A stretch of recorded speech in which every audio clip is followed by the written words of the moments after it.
Struggling to get your business online?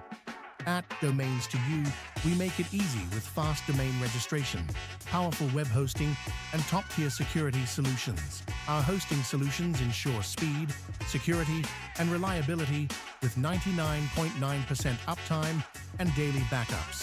Find the perfect domain name and get online in minutes. Get started today at domains2u.com.au.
Well, a very good evening to you, race fans. Welcome to a brand new season of the MC Motorsport MCV8 series, now proudly powered by Domains2U. And as the lights go out on the off-season, we are back yet again for another season of bumper-to-bumper battles, big moves, and even bigger moments. We're kicking things off tonight at, of course, the sweeping Tuscan hills of Mugello circuit. This is a fast and flowing and deceptively tricky Italian track at the best of times and sure to challenge our drivers in the Gen 3 supercars. We've got a refreshed grid, we've got new teams on the field as well, some championship dreams perhaps reignited for some of our players from last season. Round 1 is setting the tone for what promises to be a fierce and unpredictable season. And of course, with Domains2U now back in the series, there's even more at stake as the spotlight gets brighter and the competition gets sharper. So let's get into it. The MC Motorsport MCV8 series is back, and on behalf of everyone here at Simple, my name is Jared Cole. It is great to be back in the booth after the off-season, and with me once again, Dean Biggles-Hopton. Biggles, welcome back, mate. It's been far too long. How you been? I've been fantastical, thank you, my friend, here in Italy, of course, in Ferrari's home ground here, and well, they have their test track as well too, isn't it? And they still run the MotoGPs around here in the Formula One, of course, back in 2020 for the Tuscan GP. But we are here today to throw some V8 supercars around. That we are, and it's going to be a really challenging one for these drivers. If there's one thing that V8 supercar tyres don't love, it is long, sweeping, fast corners, and there are just enough of them here at Mugello to really challenge the drivers. Thankfully for them, though, it is a sprint round. That means tonight we are facing 3 short, sharp races, 25 minutes apiece, 13 laps that translates to here at Mugello. So really not even time for a pit stop unless a safety car, God forbid, happens to actually open up the opportunity for some of these drivers. Because I don't know what to expect from tonight, but qualifying is already underway. What say we get down there and check it out straight away? Yeah, absolutely. We can see how they're going to throw these cars around there. We've got no and on top championship of to it, look at this point, so let's no, we jump don't, on do in. we? Yeah, it's a clean slate for everybody to start the season off there. See how you're going to pan out with some new names that we're going to have in the series. And on top of it, you saw that preview at the start there for the opening, presented by the Domains2U. That's some interesting tracks as well too. I'm looking forward to this season that we're going to be visiting. Oh, it's a huge season. The tracks here are going to be phenomenal. Of course, Mount Panorama plays its part, no doubt. But there are some real crackers of tracks that are going to very much test these supercars, and of course the drivers behind the wheel. We've got a whole bunch of drivers on track this time around as well that we've not seen here before. So it's going to be very, very interesting to see how the new names mix in with some of the old hands, so to speak, that are back again this season. there's a bunch going on. Open qualifying, of course, always sets the tone as James Selhani pulls to the side. Someone we have seen a bit from already this evening, and I'm just trying to find him in the list at the moment. Daniel McCrowan, out on track at the moment, has the fastest first sector. Now, he set the fastest time in qualifying, the only driver we saw in practice to actually dip below a minute 55. So it's going to be very, very interesting to see what he delivers here this evening in qualifying. Going to be absolutely fantastic. Thank you. The chat's blown up as well too. We'd like to see everybody out there. We got Scotty, we got Danny P. Plenty of our regulars chat. We got around. Lucas. Hey, Lucas, Joshua. welcome on in. For those of you who haven't come across him yet, say a big hello to Lucas Sott jumping into the chat. One of Simple's newest team members. He'll be jumping in here and there into the booth with me, I am sure, as we see the first of the times coming through. And look at that, Danny McCrowan right off the bat, a mid 154. He has not come to play here tonight, folks. He is absolutely here to try and dominate. Brett Loxton follows it up immediately with a 154.3. We've got Aaron Gilbert at 154.7. Everyone else in the 55s. This is going to be an absolute cracker of an evening, Biggles. It will be, and a temperature as well too, 46 degrees Celsius. It's hot, as what was mentioned out there in the chat. So that's going to be very, very interesting for boning, chewing through these tyres. 2 stoppers, yeah, Scotty. Well, in 13 that'll be laps. interesting. Jeez, that's a big laps, ask, yeah. isn't it, Scott? I expect that'll you to be bring last that to first challenge. Yeah, I expect you to bring that next time around, and let's see how it goes for you. David Coleman back again this season. It'll be interesting to see how Fishy Motorsports do. They dominated in season 1, but of course a lot of experience behind them in the Gen 2 supercars, and of course in the Gen 3s. I don't think they're going to have as easy a time as they, and look, not to say it was easy by any stretch, but they certainly were a force to be reckoned with. David Coleman, less team support this time around. It's going to be very, very interesting. Scott on the money, Team Jinx Shifters, P1 at P3 right now. Thomas Hinds in P10 from Jinx Shifters as well, as he gets a big slide on into turn 1. That's probably not going to be great for his lap time. Might have to try this one again. Jackson Starrett's back for this season, so he's getting into it in a privateer entry. The Mobile 1 entry looking decent as well, of course. Plenty of options. Yeah, can't count out the old Fishy Motorsports entries as well to the sideways. So esports out there, Blackhawk, Alpine Pro we have for some of the teams too, Rogue Racing, Australia, Antic Motorsports, Pacific Esports, Full Send Motorsports, Maximum F Racing, ADHD, of course, are back there. We've got Tillip Racing, SLM Motorsports. So we have a stacked grid here this evening.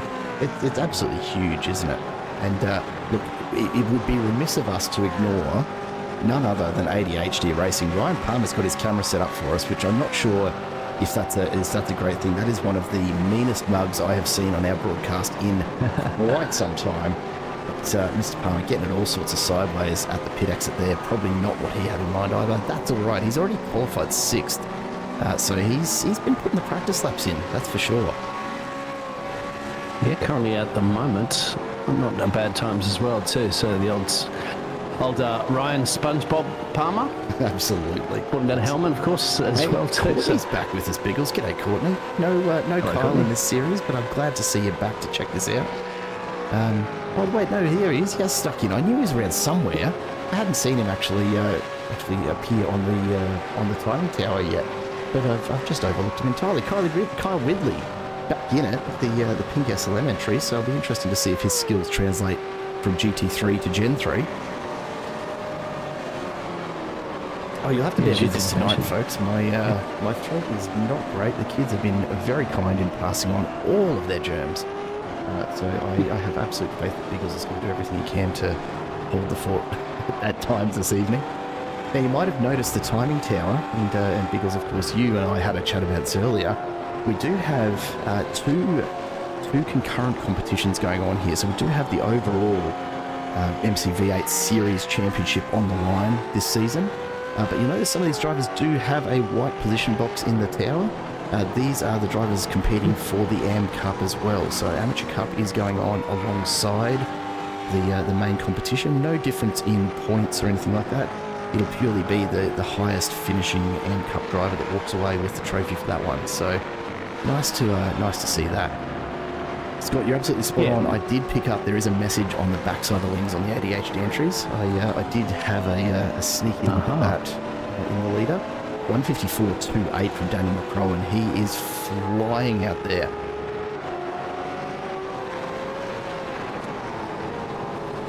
Yeah, exactly, as you'd mentioned. And the good thing about that, of course, is it just allows the skill spread that we have across here, because we've got drivers out there with, I mean, I-rating is one thing, we've all known that in the past, but it's also just a little basic standard. But, you know, somebody with a 5K I-rating, we've got some drivers in here just under 1,000. You've got to make it a little bit more fair, don't you, across the board. So they have their own targets, of course, that they can try to achieve with the M-Class to get the top of that one.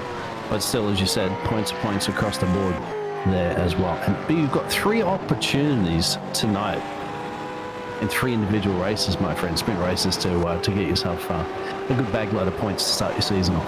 Absolutely, as Ridley improves his position up to P8 there with a 155.22, so he's not hanging around either. Who else have we got racing this evening that we haven't seen in a while? Ronald Long is back, the Alpine Pro entry, and I think Danny P calling it for the Antic Motorsport entry, looking pretty bloody good as well. I did see the Alpine Pro livery in some of the pre-season practice, and yeah, they have gone all out with the delivery of this season. Big Domains2U sponsorship upside. Do appreciate that. Check out Brett Loxton. Not satisfied with P2. He's gone out and he's set the fastest time in Sector 1. He's improved his Sector 2 time. This is going to be tight, I reckon. Only less than a tenth in it between himself and McCrowan. Could we see him dip into the 54 zeros here? That'd be a big ask, wouldn't it? Slides it through, though.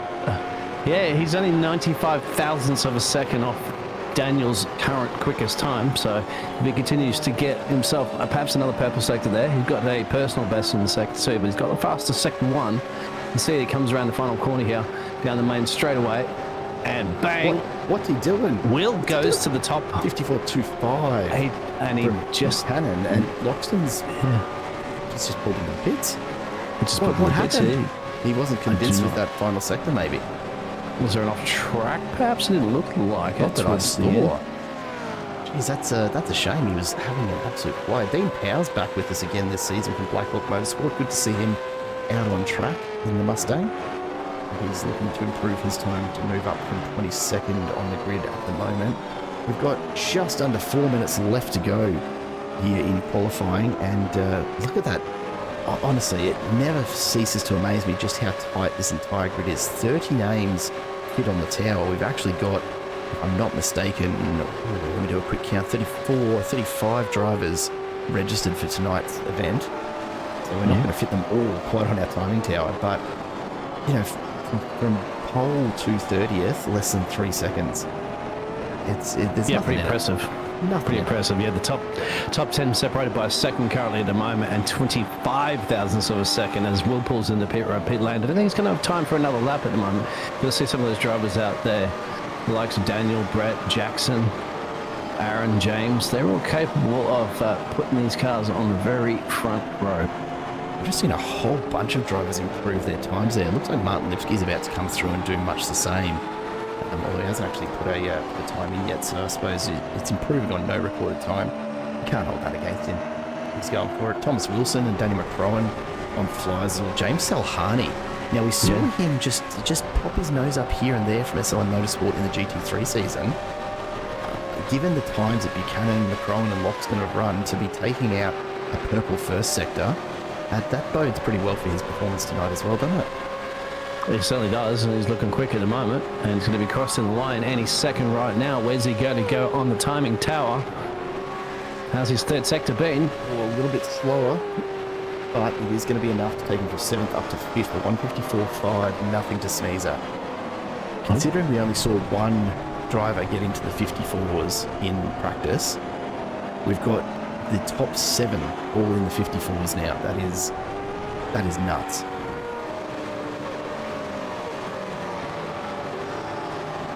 So it looks like Brett's still out on track, and he can get a lap in time now as we're in the dying stages now of the qualifying.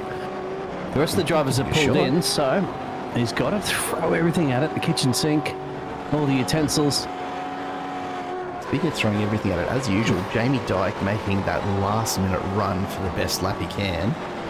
He's set 2 green sectors, so he's on track to improve from 12th. The question will be, where does he land? Comes onto the home straight. The 2 drivers clear the way in front of him. Let's see what he's got.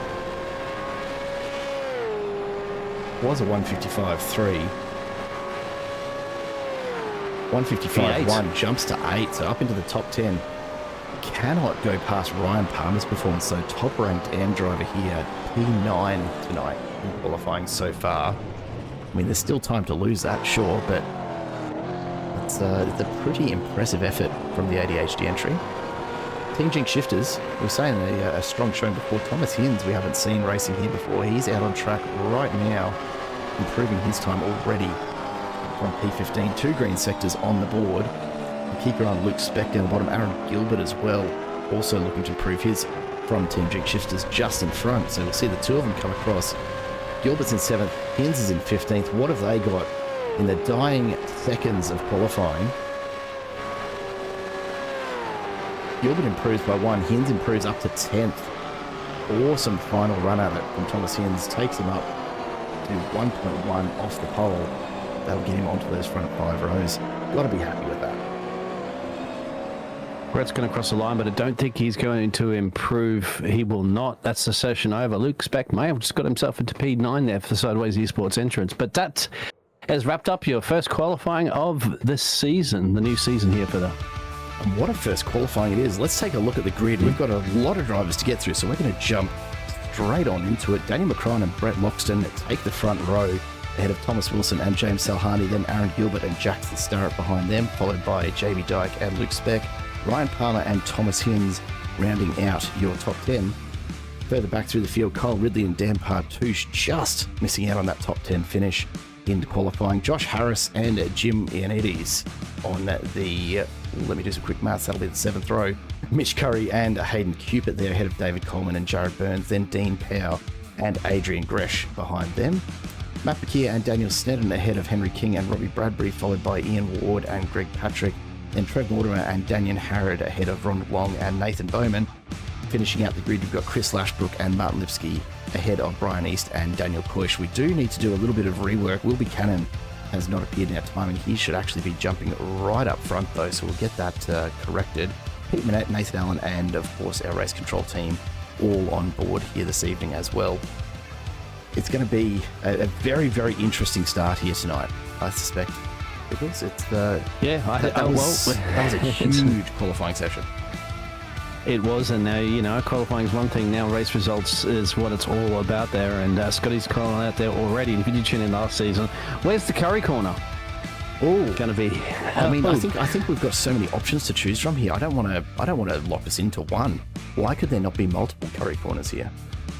It's quite possible. Let's see how it goes. Of course, Bossman will be starting at P16th, carrying the moment number 89 machines. So we'll see how it all pans out with Daniel and Will on the front row there, and then you've got Brent and Thomas behind them, 3rd and 4th. It's all about getting your braking point into that turn 1, crucially, of course, and try not to spin around. But the beauty of it, if you do, you got 2 more races after this Heat 1. We're going straight to the lights. These guys are getting underway quickly this evening. No time waiting around for a 3-minute gridding. We are underway. Danny McCrone leads us out alongside Will Buchanan, Brett Loxton and Thomas Wilson right behind. And here we come for the very first time here at Mugello. Hold on to your hats because we are going 2-3 wide as we approach the first turn. And this is not looking like it's going to be tidy. But we'll see. It's only 13 laps. None of these drivers can afford to take each other out at this stage. And tell you what, seeing them go 3 wide through turn 1 and survive it, not a bad effort at all. Well done to all the drivers. Just a slight off track for Nathan Bowman getting reported in there as well. We've got a few movements happening throughout the field. But as it stands, Dane McCrone right now is just starting to settle in out in front as we get underway for our first of the sprint races. And Biggles, I don't know, I was expecting a little more drama perhaps. Maybe everyone's just starting to feel it out at the moment. Maybe race 2 will be where we see the hard push from the start. I'd say, yeah, for sure. Race 2, then they feel the dress rehearsal's over for race 1. for the start, at least in the first couple of laps. Seen a couple of drivers go a little bit wider in the background there. That's Dan as Kyle Ridley as well too. Some side-by-side action early of Josh Harris behind them. But yeah, it's considering that a lot of these drivers are racing alongside each other for the first time. That was impressive. We've seen just a couple little puffs of smoke here and there. People just testing the limits of these cold tyres. It is a hot track, but the tyres still have a long way to go to get up to temperature. It won't take long, I'm sure. And Keith, you're just weighing in. Apparently Kyle hasn't uploaded his new paint job yet. He needs to get onto that, doesn't he? Welcome back to the show, Keith. Good to have you back with us. And Jeremy Washington sneaking in there as well. I'm not sure if I said hello before, mate, but good to see you here. The pink, white and light blue liveries, they are indeed the ADHD boys, and it does actually, I hate to admit it, but it does actually look good. Don't tell them I said that out loud, though. Yeah, JW in the chat. Man knows how to win races. That he does, that he does. Sitting out of this one, but fair enough too, I think. As we get underway, let's check out some of the battles that are starting to open up here already. And the battle for third right now, not a lot in it. This is going to be a very, very quick 13 laps at this rate, I suspect. We're going to try and keep our eye on everything happening, but the main thing to note already, Daniel Macron's starting to open that up a second lead as we get into lap 2. This chasing pack going to have to really put the foot down to make sure he doesn't get away. Travis gone off the track there back in P32, dropped a couple of places there. In Ward has gone off the track as well too. They might have come together. But you mentioned about that as well too. Daniel's getting that bit of a gap there. A second gap already cleared there of Will in that P2 position. He's going to hold off the rest of the field there. Brent and Thomas is there. We're all pretty close. It's very interesting here. We're almost going to be approaching lap 3 very quickly. 10 to go. Now we had a couple of the Team Max Boost entries show up here and there in the GT3 season, and they were quick, Macron included. He wasn't this quick though. I'm wondering if perhaps GT3 is a bit of a side project for him and he actually prefers the Gen 3s. Who knows, we might be asking him in the not too distant future at this rate. A couple of battles going on throughout the field. We'll take a look a bit further back because Henry King and Matt Bakir, the two teammates, or rather Adrian Gresham, Matt Bakir, the Alpine Pro, getting split at the moment by Henry King from Team Jinx. And he's just trying to force his way around the outside, which is a fair effort in any car, much less a Gen 3 supercar. Sets himself up nicely, though, for the left-right combo and just pulls ahead of Bakir. Sets himself up into 24th. Not a lot of movement throughout the pack yet, Biggles. Brilliant racing, although there's Greg Patrick in the background along as well, but further up into the field there. Daniel sets another fastest lap as he's trying to maintain that 1 second gap. Rules replaced that fastest lap in that P2, but it's just only a 10th out of that one. Yeah, Time's not on your side for a short sprint race. No, not at all. David Coleman from Fishy Motorsports, he started a fair way back in qualifying in 18th, but already finds himself up into 14th with a beautiful passing move on Kyle Ridley. And unsurprising to see Coleman just demonstrating why Fishy are such masters of the Gen 3 supercar. And Brett Loxton had a look there on a wheel for that P2 position, but put his nose in and got it chopped off like a Kim Kardashian plastic surgeon, so he'll have to re-rack them and restack it all over again for another attack. Get by Will, some breathing space, but further back behind them, he's getting a little spicy dicey with James and Jackson, not the law firm, and Aaron Gilbert behind them. Down one place for the Team Jinx Shifters entry. Keep your eye on this battle though. Mitch Curry, Kyle Ridley, nose to tail at the moment. Don't count out Hayden Cupid behind, and then just ahead Dan Bartouche, one of the other early entries, or rather new entries to this season, getting in the mix as well. This battle for 14th has been going on for a little while, and trying to keep an eye on all of this happening. What I'm noticing though, bit of a gap opening up there, Biggles, with Ryan Palmer. Just find himself in some clear air. Yeah, looking good too for our current leader in class, of the M class. It's a good start for his M Cup. A little bit of a breathing space to Luke down the road there for the Sideways Esports. It's the one he wants to keep an eye on that. Driver taking a look at Thomas Wilson now from Sideways Esport, and the SLM Motorsport entry just slowly applying a little more pressure as we make our way around to start lap number 4. Daniel McCrone very, very comfortable out in front right now. 1.4 seconds the difference as we rapidly approach halfway of sprint race number 1 here tonight. I don't know what else I expected, honestly, but something to keep an eye on. We've got a bit of movement happening down towards the back of this pack as we make our way towards turn 1. Sneddon, Bradbury and Gresh almost side by side. Bradbury just holding on to it. A little moment there for Sneddon. Almost gives the place away to Henry King as well, but nowhere for King to sneak through.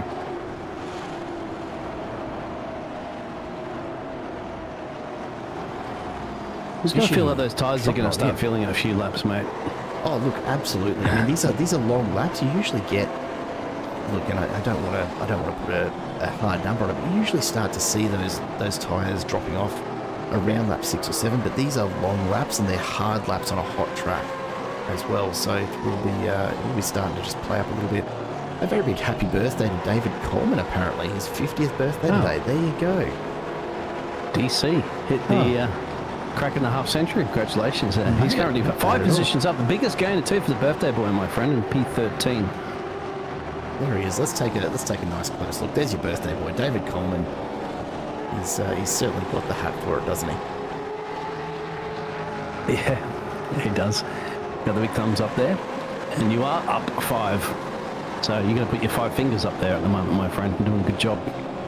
Doing pretty nicely for sure. In fact, we might actually go on board with David Coleman, just see if we can get a bit of a look. I don't know how close he's going to get to the back of Josh Harris here anytime soon, but I am wondering just a little if we get a nice view of that message that I believe is plastered under the rear wing of the ADHD racing cars. At the moment, though, no one quite close enough for us to get a look at it. If I'm not mistaken, it was something along the lines of "Touch me, I dare you." It was something like that, which I suspect might have been aimed reasonably squarely at the Antic Motorsport boys who got into a little bit of rough and tumble with ADHD through the GT3 season, as you do. Brett Loxton's now starting to reapply that pressure back on Will, so he's got back into resuming his attack after he has tried that one time there. Will did manage to hold tight. A little difficult to overtake on this track. You've got to get it right for the third sector, really. Majority of where that overtaking could take place, but Martin Ski back in P33, copying a 20-second penalty for his contact earlier with Nathan Bowman. So I suspect that'll be right back at it was turn 1, lap 1, wasn't it? So yes. That's about as far back at the start of the race as you get, bar a start line incident. But look, not going to affect his race too much back there. Trev Mortimer and Chris Lashbrook now battling it out for 30th. And Trev Mortimer just transferring that same livery across to the Gen 3 supercars that we saw him running on his AMG throughout the GT3 season. And Chris Lashbrook, a new entry to the ADHD stable of drivers as well. So just finding his way tonight, getting familiar with the car and the competition, and plenty of time to make his way up through the field across the course of the season. We'll jump forward though. Will Buchanan under pressure still from Loxton, keeping it less than 4/10 down as low as 2 at the moment. But Buchanan handling it really, really nicely. Hasn't put a foot wrong just yet. Oh well, it's going to be pretty close soon, as you're going to see in your picture of them coming around to start another lap here, lap 5 of 13, so we get down to the 9 to go. He's going to get a good exit run here, so he's going to use that slipstream. Is he going to send it out the dummy? He will go for the attack currently at the moment. It's all about hitting that braking point as you go down the hill. He's going to actually maintain the racing line, but don't forget, on the inside, Will is there, allowing just enough space. Don't go too far out in the kitty litter. There's no grip out there. Hits the debris, just keeps it straight, but he's found himself back on the inside. Somehow they've gone side by side and continue the battle. Still nothing in it. Buchanan's just got the advantage, but look out for Loxton here on the inside. He's going to charge on through. Buchanan's got no choice but to drop him behind. Can he reverse it here? He can't. And so Loxton's going to take away P2. Buchanan's now got to formulate a strategy to get that back in the second half of the race. Yeah, what goes around comes around, so now he gets the predator becomes the prey.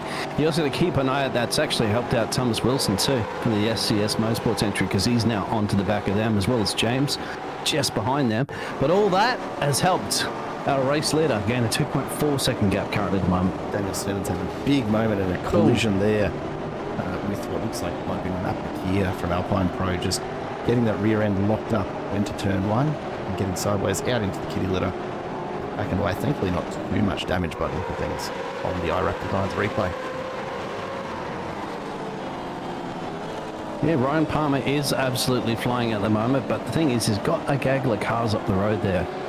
Jackson Starrett there, Jamie Dyke, all to try to get past. Ryan up one place there from number 16. And still the best placed of our AMP Cup entries, but Luke Speck, not a huge distance behind. Take a quick look back. Here's Thomas Hinds starting to just latch onto the back of Ryan Palmer. And then, yeah, quite a gap from there back to Luke Speck, you've got to say. So Palmer should be feeling reasonably comfortable with his results, barring any major incidents from here for the rest of this first race. We'll jump back down Partouche as we come onto the main straight. He's pressuring Coleman, which is not something Coleman's used to, I would think, in this particular crowd. We come down to turn one. Coleman goes very, very defensive. Comes to the inside line, wants to really lock that up, keep Partouche on the outside. And he'll do so easily. The ETS Motorsport entry, nowhere to go but to slot back in and try it again through the next sequence. Yeah, you want to get the exit out of the final corner. It's where it happens here. It's where, yeah, and then you can get that slipstream down into turn one. That's what we saw the overtake from Brett on Wilberforce. So that's kind of something you want to take out of the playbook here. And that's the thing with these Gen 3 cars, right? There's really not a huge amount of slipstream available in them at the best of times. Ronald Long's gone around. Oh, Ronald Long. Let's go back and take a look. So contact, yes. Contact there from Chris Lashbrook. Yeah. Just puts him sideways. Thankfully. Clever for him to stay there. Yep, exactly. It was right on the racing line exit as well too. So hats off to you. It's always frustrating to see cars zoom on by, but you can pat yourself on the back saying, I didn't spoil their party. I tell you what, it's a lot more frustrating when you get T-boned by someone you didn't see coming. Yes. And I've been guilty of it here and there, I'll admit. Ryan Palmer now getting a lot of attention from Thomas Hinds from Team Jinx. So we'll see if Palmer goes defensive here, if he just lets this happen. Because Hinds has closed in a long way over the last couple of laps. Problem for Palmer, of course, he's got nowhere to go in front either. No, not at this point. He's been tucked up behind Jackson for the majority of this race so far. And he just knows he's in a good position there, as long as he's got Thomas in between himself there, and of course Luke Speck is the main one he's concerned about in class. Yeah, absolutely. Luke Speck, honestly, he is just that. He's a speck in the distance in the rear view. Not even close to challenging at the moment. First punt of the season. There it is. It took us all of about, 7 and a bit laps. But we're into it, Biggles. We're in fine form as always, my friend. Yes, sir. Thank you, everybody, for tuning in. All 30 of you watching at the moment, much appreciated for this fantastic Domains2U MCV8 Supercars season. New season, of course, so we are round one. So everybody's exactly the same position currently at the moment, even on lap 8 in this championship. We're all on 0. Yep, all the honours are shared right now for at least another 4 laps. That's not so bad, is it? Mm-hmm. Still putting the pressure on. We'll take a look back at Coleman as well, though, because he's both looking forward to Josh Harris and watching that rear view with Partouche as well in that unfortunate sandwich situation. I tell you what, though, the V8 season that we've got ahead of us, we've got MCV8s on Monday nights. Tuesday nights you'll have the Alliance Sim Racing V8 Supercar Series being simulcast here on Simple as well as on their channel on Tuesday nights. And very happy to announce that Thursday nights will see the addition of a new league to the Simple channel. You might have picked up on it already, folks, on the homepage, but the Formula Drivers League is coming to Simple for their next season, starting from next week on Thursday night. So plenty of racing action right here. If you haven't already, hit that subscribe button. Come along, keep us company in the booth, will you? James is putting pressure on Thomas Wilson for that battle for P4 has been brewing up for some time. She's also been keeping an eye on that important battle further down the field there. One other key element to look at here is that Brett Loxton has been putting in some banker laps, actually. Finally, I think Daniel's just kind of picked up the pace, but he's got that gap down to 1.2 now once he cleared Will. So does he have enough time? Is Daniel back enough to save those tyres as well too, realising he doesn't need to push it so much just yet? Once he keeps that gap maintained about that 1 second, he should be safe, but That's the thing, isn't it? Hot track temperatures, tyres will start falling off the cliff a little bit. We'll see how it pans out in dying stages of the race. Hayden Cupid, a big move up the side of Ioannidis.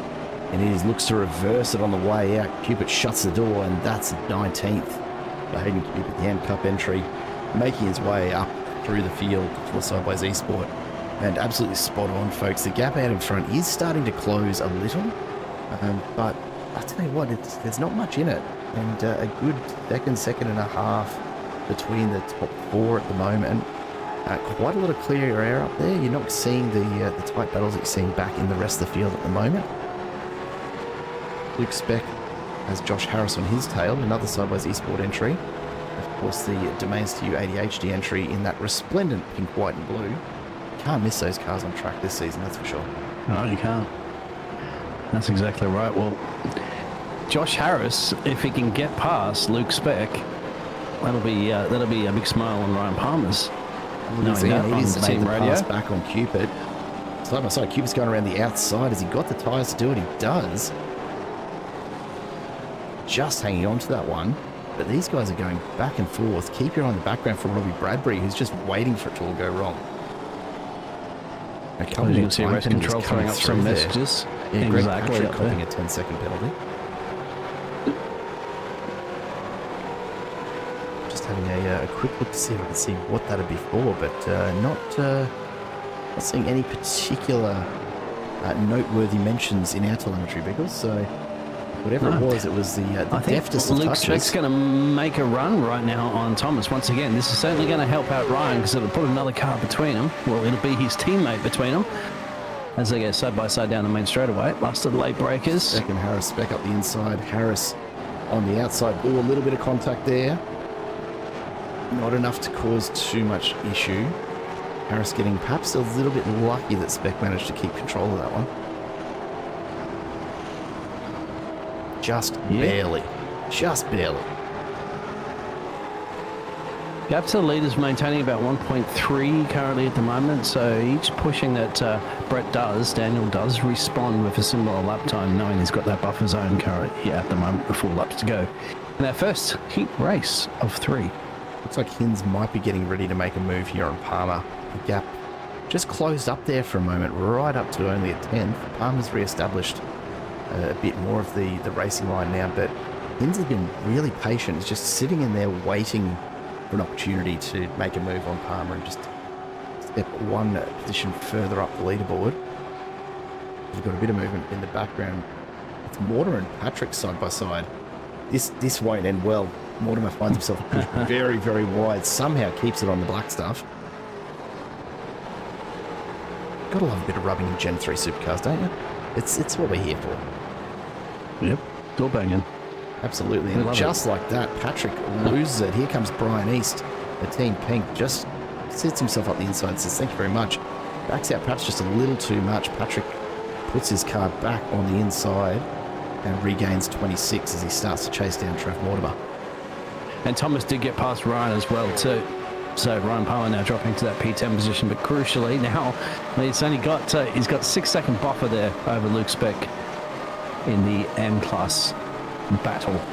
As Wilson tries everything he can here to hold off Salhani for P4. Meanwhile, Daniel McCrowan out in front, just enjoying life at the moment. We'll go back, we'll take a look, because Thomas Hinds has been working on this pass for a while. The iRap Designs replay.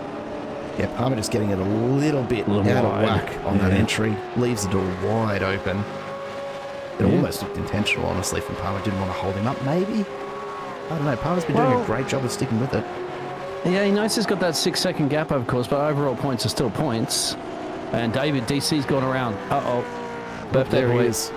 I think, is into just a little bit.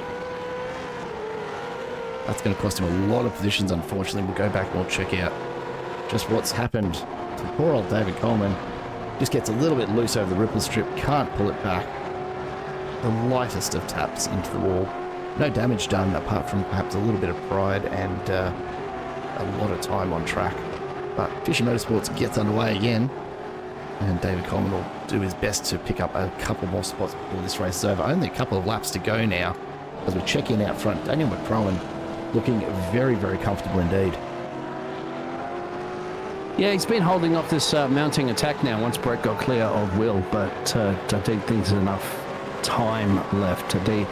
Daniel's just got to just drive it like the way he has been. Just keep the car pointing in the right direction on the right track. And all contact just here, bring it so home. Harney's gone into the back of Wilson, both of them off track. That's going to cost them both a lot of track position. Just gets it wrong under braking. Oh no, there's actually a big gap actually down to Luke Speck, so there might still. Oh, and Luke Speck gets in contact too as well from Josh Harris. Cole Ridley's in the mix here as well. Oh, I tell you what, it was all clean and green a majority at the start of the race, and now the drivers are a little bit more comfortable with these conditions. They're going for it. And I'll tell you what, it's going to be mounting up for a nice little Heat 2 battle coming up soon. Like Ridley and Harris, they're going 3 wide into turn 1. They are. Harris looks up the inside of Speck. Ridley takes the outside line. Harris is the first to blink, but he's got another opportunity. Ridley loses out on the outside, just a few too many marbles. Such a tight set of corners to go through. This track is not as wide as it looks, folks. There's only a fairly narrow band before we start to hit all of the marbles that are built up. Somehow they've sorted all of that out. Yeah, Mitch Curry's on the back of that one too for the boss man, so that's very interesting. It's a 4-way fight now. Currently, as you can see on your pictures for the P10 position. Harris is really considering another move here on Spec. I don't know where he's going to put it on here. Surely he'd just sit in and wait for the final lap, get ahead, and then play defensive for one last lap. Jackson Starrett looks like he's just dropped a couple of positions. What's happened there? I think he just had a bit of a moment.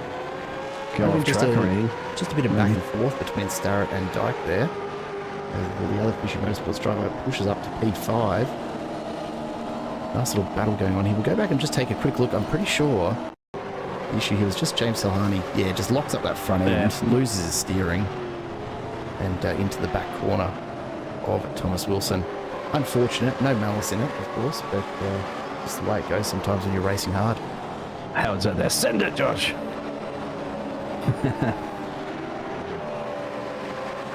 It'll be hard to keep on both of these battles here tonight, because we've got two major battles, isn't there?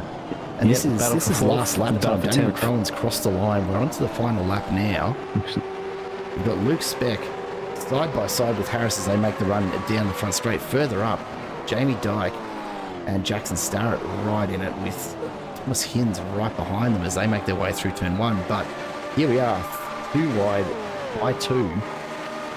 Harris out in front. We're going to go 3 wide behind Josh Harris here. Where's there going to be tears? There's got to be tears in there somewhere, surely. I'm not saying we're here for the crashes, but we kind of are, aren't we, folks? No, it's not NASCAR. Batouche gets pushed to the outer, loses out there. Yeah. He's now going to find a battle from Dean Power, passes him relatively easily after that loss of speed. Josh Harris maintains his position out in front, looking very, very comfortable. He'll be on track to take an 11th position here. And we have our race leaders in the final sector as well too, for not the final time tonight, but the final time in our heat race. And Daniel's got that 1 second gap. He's just lifting off and coasting at the moment. He knows that it's going to be a daylight dollar short there for Brett to try to do anything about stealing that race 1 victory away from Dan, the other man. We've got lots of Dan mans. Ooh. Now here's the thing, Scott. You're saying not Ryan's battle. Everyone's in it for the top championship here. Just that Ryan happens to also be battling for the AM Cup. So, you know, it's everyone's battle this time around. I do like the way they've set this season up. We don't have the gold and silver or pro and AM split. It is a single championship with an added shared. There we go, checkered flag.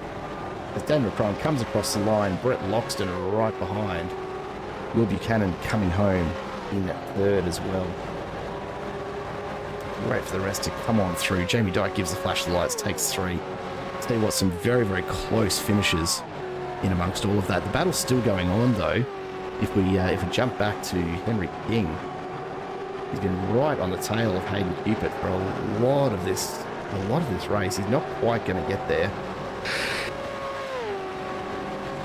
And that's Luke Speck just crawling across the line there. I don't know what's happened, whether he's had a The slowdown to try and clear or something yeah, like he might that. have ended up finishing in P17. That's an interesting one. That is an interesting one.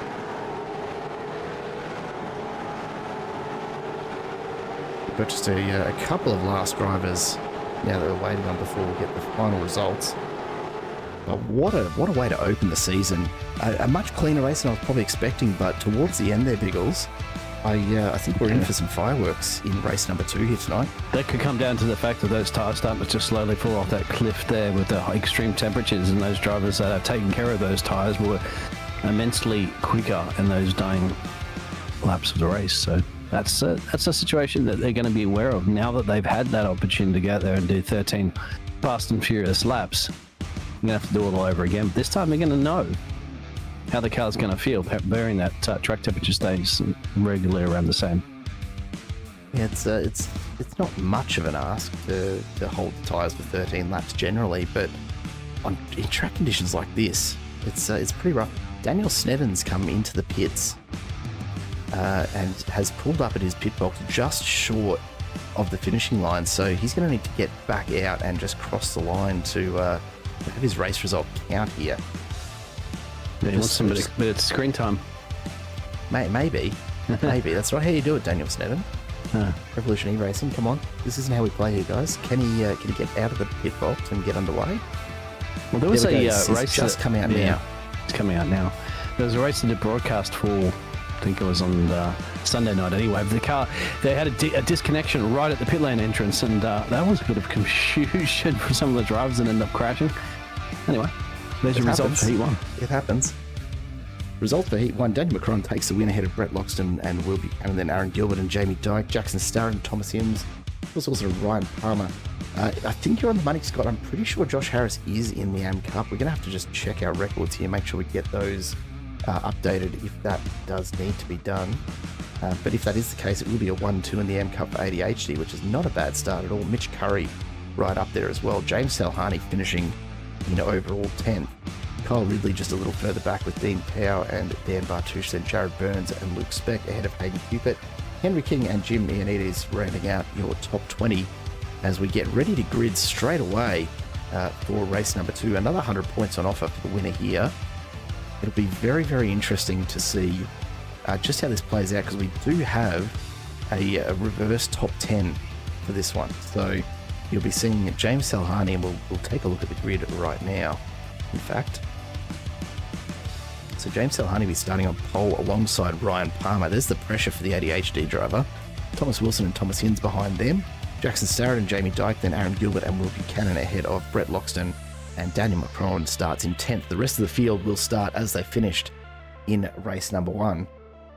How long do you give it before Palmer cracks out in front, Biggles? Well, I mean, fair play he's to him, in I the front suppose. row. I don't think he's gonna be fine. Absolutely. Surely. He's got the Thomas and Thomas law firm behind him, of course, and the 3rd and 4th, so we'll see how that pans out too. But yeah, it'll be interesting. It'll be interesting to see Will and Brett and Daniel try to climb their way through the field, because this time around they're going to have to do it from traffic up the road rather than battling each other out with some clean air. So that's always interesting. Lap 1 shenanigans, most likely. As you're aware, this is our second heat race. The dress rehearsal is over. Drivers are now familiar with these conditions, and so they're going to push it a little bit more to try to gain some positions early, I'd say. Oh, this turn 1 I'm predicting is going to be absolute chaos compared to what we saw in race number 1. I'm happy to be wrong, but I think now that everyone's kind of got a bit of a feel for who's around them and perhaps who they can battle with, who they can't, yeah, it should be a very, very interesting one indeed. Let's wait for a couple more drivers to load in, because we've got 34 of them to load in.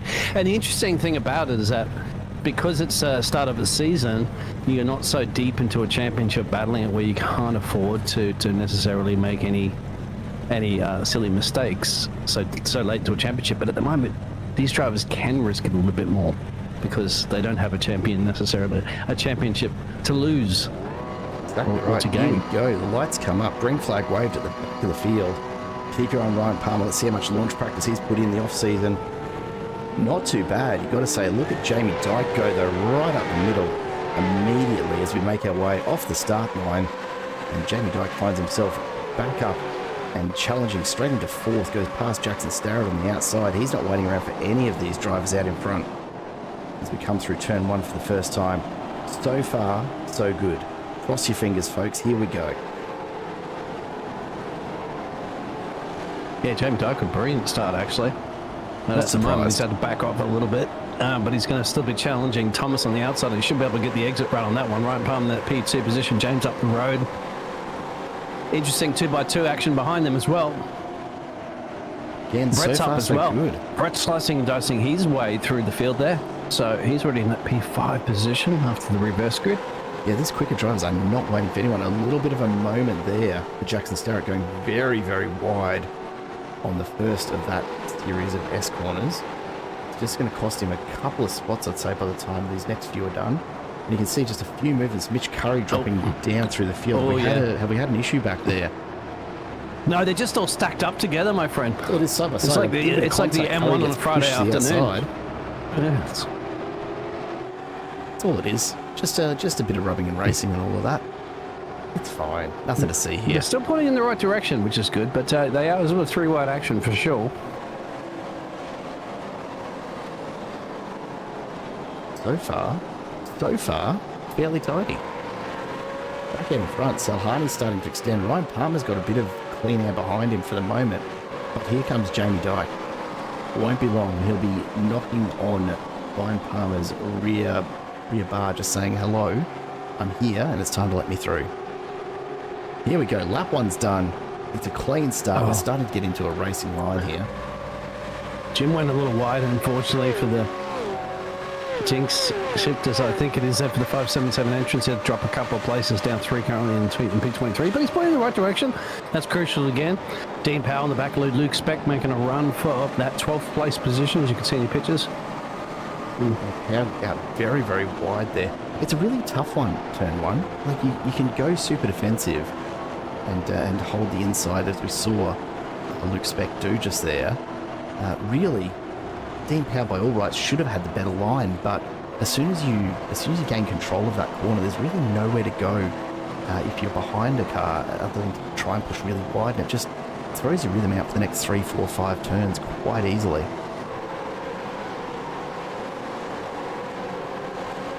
Right here, Jamie Dyke and Thomas Wilson. Just a bit of a gap there, but right behind Wilson, Brett Loxton. It's Brett Longston, yeah. He's going to be looking to make a move pretty quickly here, I'd imagine. He's got a bit of a buffer over Will, who won the race on the previous one, so that's going to be interesting at the moment. He's trying to make some serious gains through here. Oh, Daniel actually won the previous. Who was it? I'm a little confused. Was Mitch Curry right in there with Cupid and Harris. So 3 of the M Cup drivers locked in behind Jared Burns. Now, it's important to note that any drivers that are new to the series this season, they start in the Pro class. So it won't be until the next MCV8 series that the AM Cup will be redistributed between the top and bottom 50% of the field if the drivers do come back for Season 3. It's a long way off yet, of course, but in case you're wondering why some of these new drivers are immediately in Pro class, that is absolutely the reason.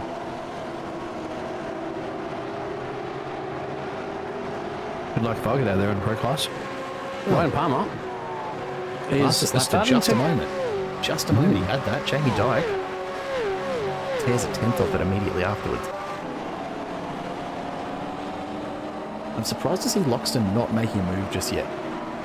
Whether he's just waiting for a slight misstep from Wilson first, but he's been right on the tail for the better part of 2 laps at this point. Wilson's got nothing but clear ahead. Right now he's looking backwards at Brett Loxton, all over the rear bar of the Sideways Esport entry. And look at the extra pace that Loxton's carrying into those corners. He's closing right up, keeping the pressure on, using every single bit of the track and then some. And just toying with him at the moment, it almost looks like. Don't play with your food. No, never ends well. Never ends well. Well, also part of great driving, of course, is great defensive driving. So it may not look, it doesn't always look easy to be defending, but it is certainly something that's a skill for many drivers that helps them win championships as well too. Oh, absolutely. So on the money, this track has been absolutely fantastic so far for some great battles right throughout the field, but also just the sheer breadth of skill level across this field. We've got some really, really quick drivers in there. And even at the slower end, let's say, of the field, we're not talking about slow drivers by any stretch. So there are good battles right throughout, and everyone's kind of finding, at this point, who they're going to be battling with throughout the whole season, I think. Yeah, this is your early days of seeing your opponents that you're going to be door banging with. Here, Henry King makes the move past Bradbury. Gets it a little bit wide on the exit. Can he recover it without going sideways? Flicking gravel absolutely everywhere. As it stands, he's actually lost 2 spots as a result. But here we go. Luke Speck and Dean Powell side by side to turn 1. Speck's got the inside.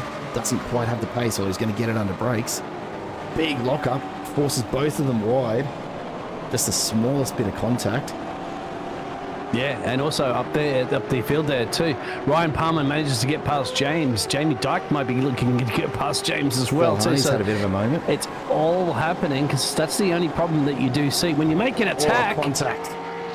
You do risk a lot of drop off on speed if you don't manage to make it work, and then you're going to have to cost yourself a couple laps. Look at this behind too. If you're Ryan Palmer, you're looking in the rear view at this right now, how much are you absolutely packing it? You've got Dyke, Wilson, Salhani and Loxton going 2x2 through the previous few corners. I think Palmer's just got to flip that rearview mirror and just not even look behind him at this stage. Yeah, just rip it out, exactly. Absolutely. Just knock it off as you're driving. Don't even worry about keeping on there. You can pick it back up at the end of the race.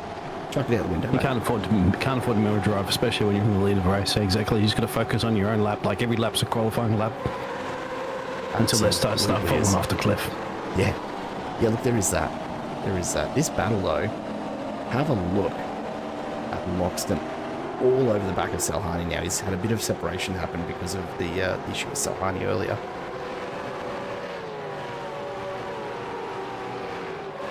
Yep, and Salhani's just at that attack when he was trying to defend Ryan just cost him having to go a little bit wide there, and of course they're so close, these drivers, and the level of competition it is, those tiny little mistakes are the ones that cost you a couple of places. But as long as that car's always pointing in the right direction, you can always fight your way back. The only problems in sprint races, of course, is that you've only got 9 laps to get that fight back.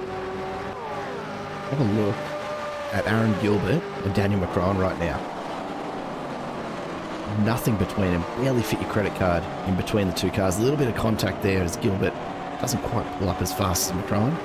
But again, Gen 3 racing, it's what you expect. Further up, the pack of 4 continues. All Ryan Palmer now under pressure. Yeah. And Jamie Dyke is all over him. It was only a matter of time, really, wasn't it? Have a look at this. He's just got to be concentrating what you see it. Exactly. Don't look backwards. You shouldn't see his eyes turning to the left or to the right there to look through some mirrors there, Ryan. You've got to just be focusing. You've got to SpongeBob this. Get yourself a nice race win. Jeremy Washington on the money. Season 2 GT3 Bathurst feature race winner. Ryan Palmer feels no pressure. I don't know about that at this point. Look at that. The forehead's not glistening just yet. I'll tell you what, it can't be far off. Jamie Dyke takes a little bit of a look up the inside. Palmer leaves just the sniff of an opening. And unsurprisingly, Dyke just considers it for a moment. It's bringing the snake into players and all the way down to P8 as well. So you can see the gaggle of cars, and then you've got a bit of a 2-second gap down to Kyle Ridley, who's up 4 places, mind you, too, for the 270 Mustang. So no, Kyle's doing a solid job. Yeah, plenty of movement going on. This is a very, very close. Like, this is effectively a top 10 here. It's not quite 10. I know it's 8, but even so. Yeah, everybody being so close too. It only takes 2 of these guys to get into each other, and if you're down there in P9, you're all of a sudden P1. Just so that's how close it is. Moment there from Ryan Palmer. He's going to hold the defensive line here. He's going to stay to the inside of this corner and force Jamie Dyke to go around the outside. Dyke's got the pace. He's got the exit out of that final turn. They're side by side as we come down to turn 1. Both lay to the brakes. Palmer goes deep under brakes. Manages to hold it though. Doesn't lock up. Look at Thomas Wilson. Jamie Dyke just getting it a little unsettled out wider there, and Ryan Palmer does a brilliant job to defend that position. Yeah, they got into each other too at the doors a little bit, and you have to get your elbows out. That's all fair play. And that's the thing, when you do make an attack like what Dyke has done, it's allowed him vulnerable for Thomas Wilson now, who's going to apply the pressure from him. So all of a sudden, once again, the predator becomes the prey. Here goes Wilson, the sideways eSport entry, looking up the inside. He's got the exit speed, gets ahead. Jamie Dyke is getting pushed a little bit wide, but look behind. Salhani and Loxton going at it. Look at this pack. Ryan Palmer starts to get the gap that he was hoping for, because you've got, would you believe, 7 cars in the space of about 20 metres on track. Oh, it's close. Yeah, this is precision racing at its finest. You can't afford to make a mistake right now. Once again, if you're going to mount those attacks up there, you have to make sure you're right. And there we go, Loxton. Was it Loxton that's had? No, it's not. Sorry, I stand corrected. It was James had a little moment on the loud pedal. That The was car was starting to go loose on him. Thomas Hinz's gone sideways in the background. All this has now given Ryan Palmer some huge breathing space, because he's got a 2-second gap. He's loving this battle behind him. He's like, thank you. You know, he had to hold off that attack. That attack probably has just got him this essentially closer to this race win by that. So he's got to be loving it, my friend. There's the little wheel spin, and there's the contact behind. Yeah, it's inevitably, isn't it? Oh yeah, it's always going to happen somewhere in a mix-up. Jamie Dyke now has a lot of work to do. He doesn't have any kind of aero to tuck in behind. He's doing all the work out in front.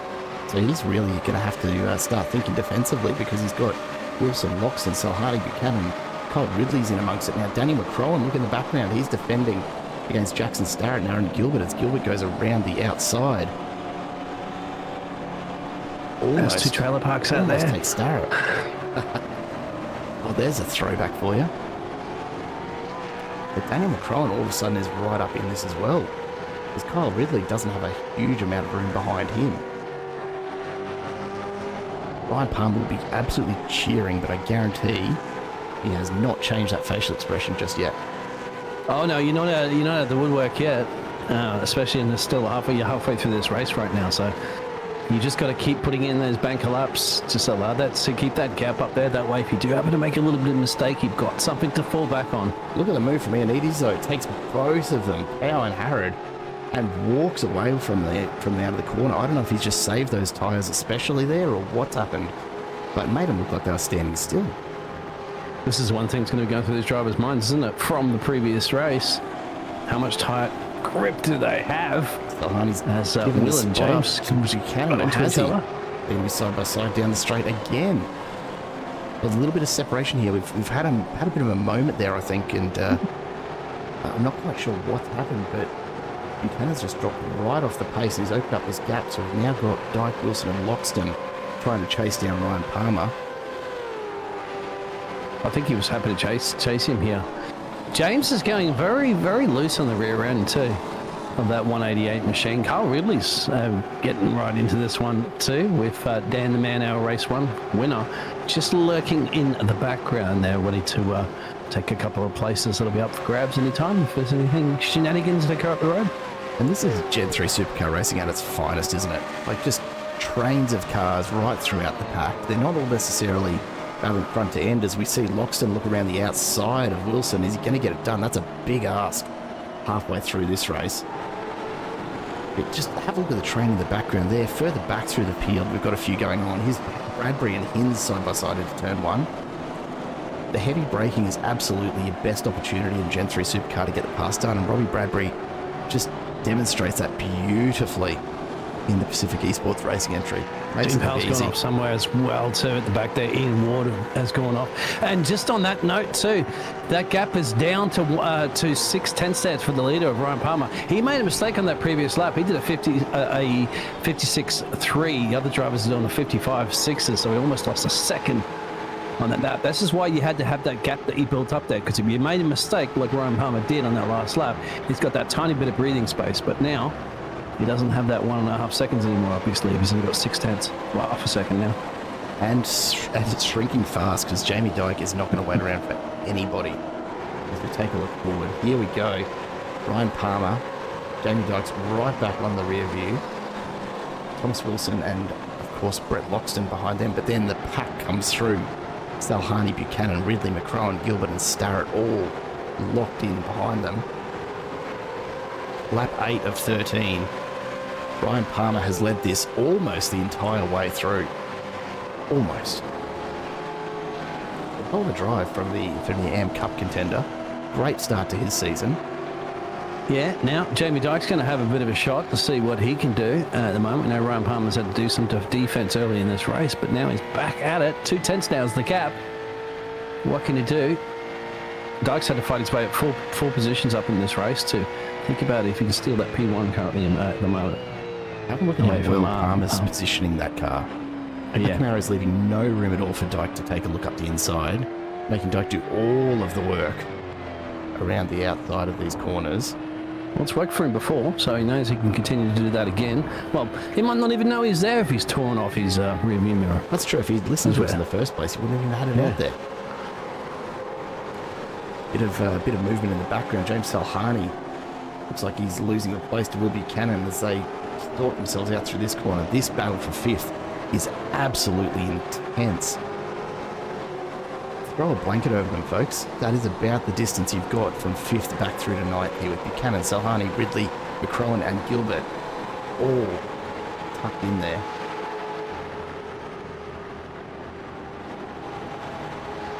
Not to mention, off the back of it, Jackson Starrett's still in there as well. Tell you what, I'm gonna have to do some adjustments on our end here, folks, because our battle box usually we're showing 5 cars. Tonight it's just not enough. Let's extend that battle box out because we need to show just how ridiculously close this entire race is at the moment.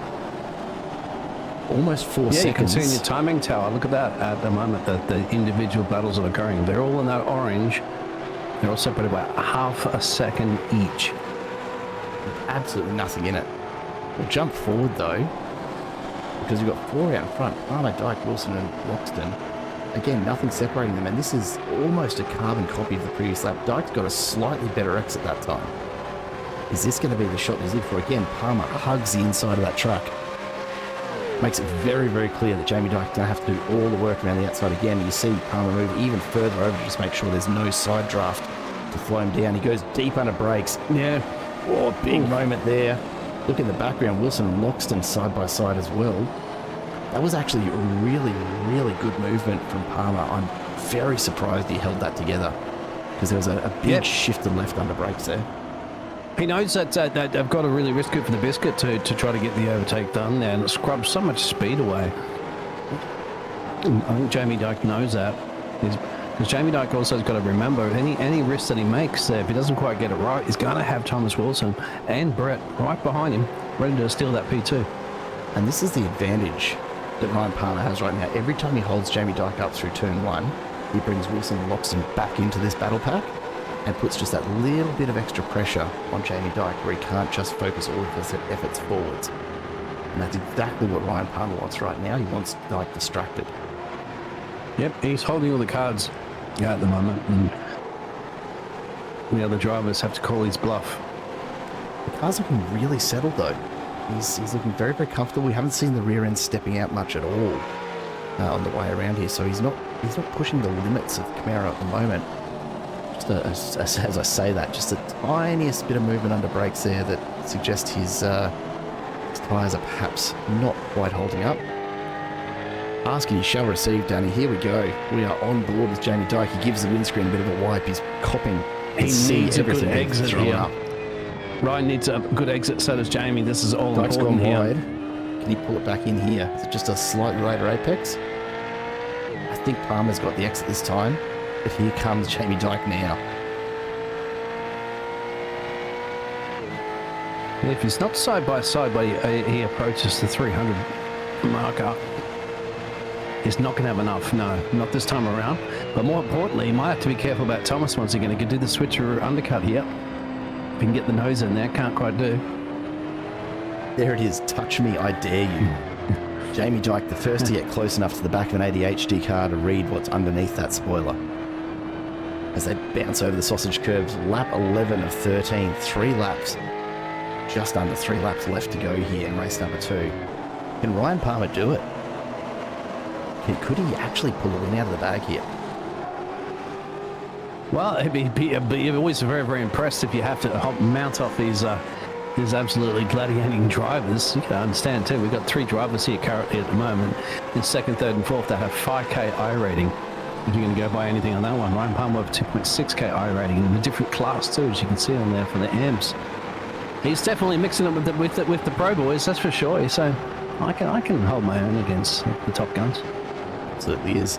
Danny P saying he wants to see Ryan take better apexes. I'll bet Ryan wants to see Ryan take better apexes right now as well. Because every 10th is going to count as we get to the finish of lap 11. Yeah, spot on. He's a bit of a moment there. Jamie Dyke had to pull the car up in a hurry. Bit of a different line from Ryan Palmer into that one. We saw it last lap as well, and I'm not sure whether that's intentional or not. We might have a bit of a look from the roof cam of Jamie Dyke again when we get round next lap, if indeed Ryan Palmer manages to hold him off. Palmer goes wide, pulls it back in to the late apex, gets on the gas, a little bit of a wiggle. Yeah. And here we go, up straight to Mugello again. Didn't get the best of exits in this one. He will definitely be under attack this time around, I believe. From James going almost pace. Look at that side by side. That interval coming down. Like sticking to the back of him to the last moment. He's following him all the way in. The pressure under brakes. He didn't flick out enough. And the air behind, look at Brett. Brett's going, all right, we're running out of time here, so I need to get on with this if I want to get myself some of that bubbly stuff on the podium. So he's going to be fighting tooth and nail there with Thomas Wilson in the background. There is not a lot in it for these two, but here we go. Wilson finds himself a little wide, but on the right side of the track to hold the inside here. This is tight, but it looks like Loxton might just have him. Nothing in it. Let's go forward to Jamie Dyke and just keep an eye on this nose cam through the second part of this track, because there's one of these corners just up around the back of the circuit here where we see that Palmer just, I don't know what it is, but he seems to just brake a little heavier than Jamie Dyke, and this is where Dyke gains his time. If I'm not mistaken, it's this corner here. No, I am mistaken. Stand by. Just as we get to the end of this straight there, watch for the gap. Out to 4/10 right now. This is where it closes up. So Palmer's just very, very hard on the brakes, loses the rear end a little. Jamie Dyke a little more measured, and he gains 2.5 tenths through there every single lap. But there's just no overtaking, so you can catch him. One thing to catch, another thing to pass. And I think Ryan Palmer's aware of that.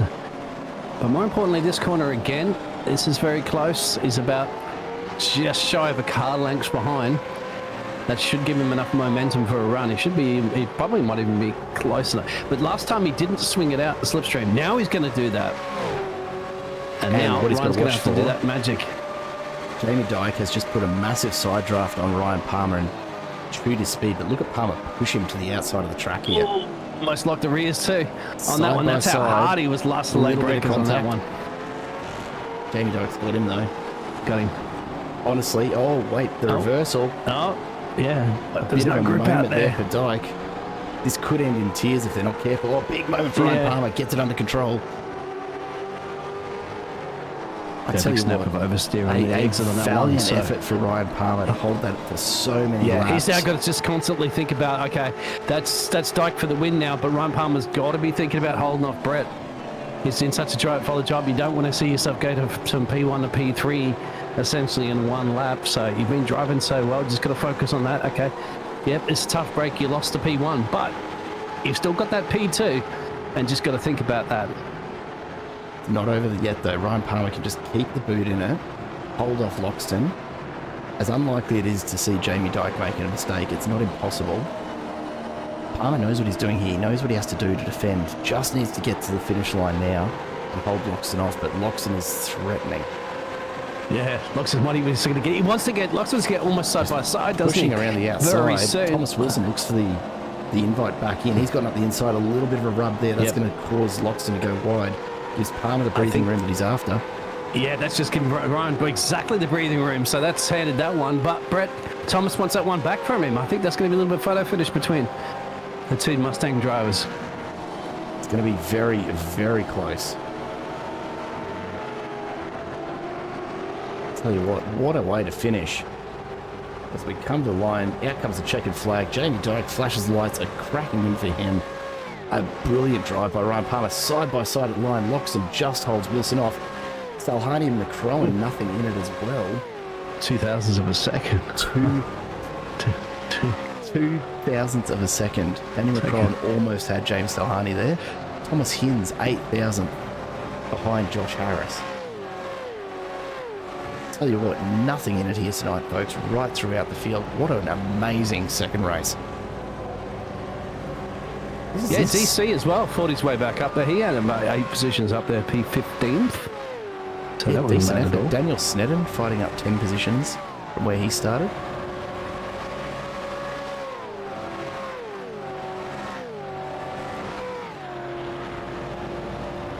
At least Barney knows how to do the checkered flag now. Yeah, he's doing all right. Doing all right. He's figured it out. It's all that off-season practice, you see. Yeah.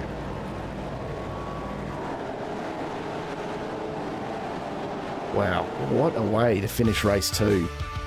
Biggles, the bar is getting set very, very high Yes. for the rest of the season, isn't it?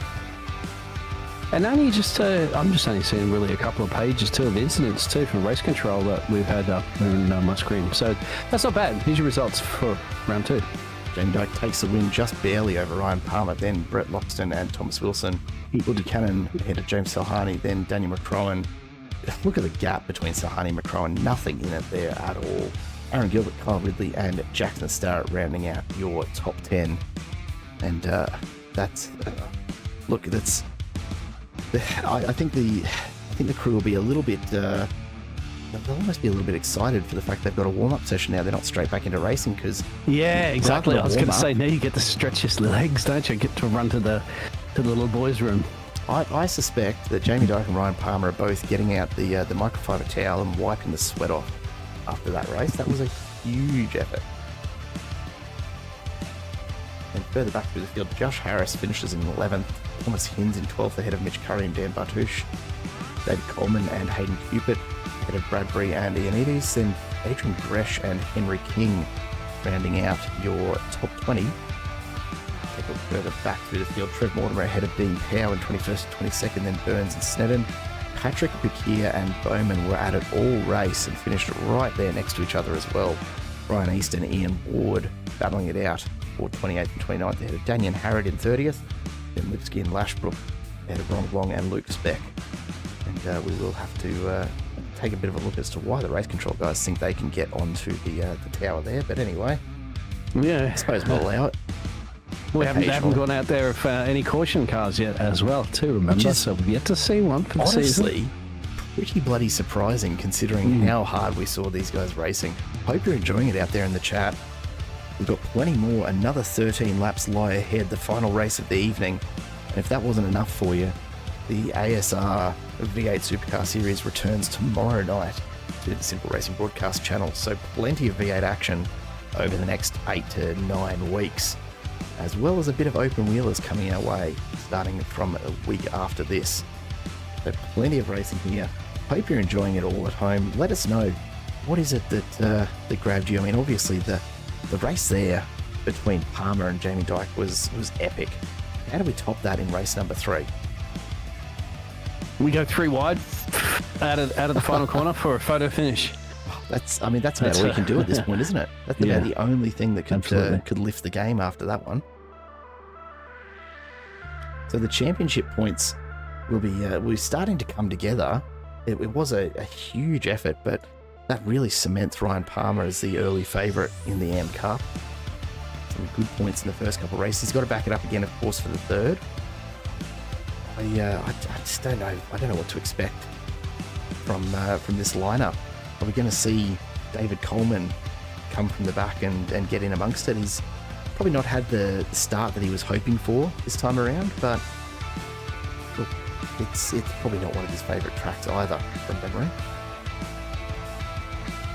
in any case, folks... So just to let everybody know, what we're going to be doing this season, of course, is that we've got Indianapolis Road Course, don't we, coming up next, if I'm not mistaken, and then we head over to Brands Hatch.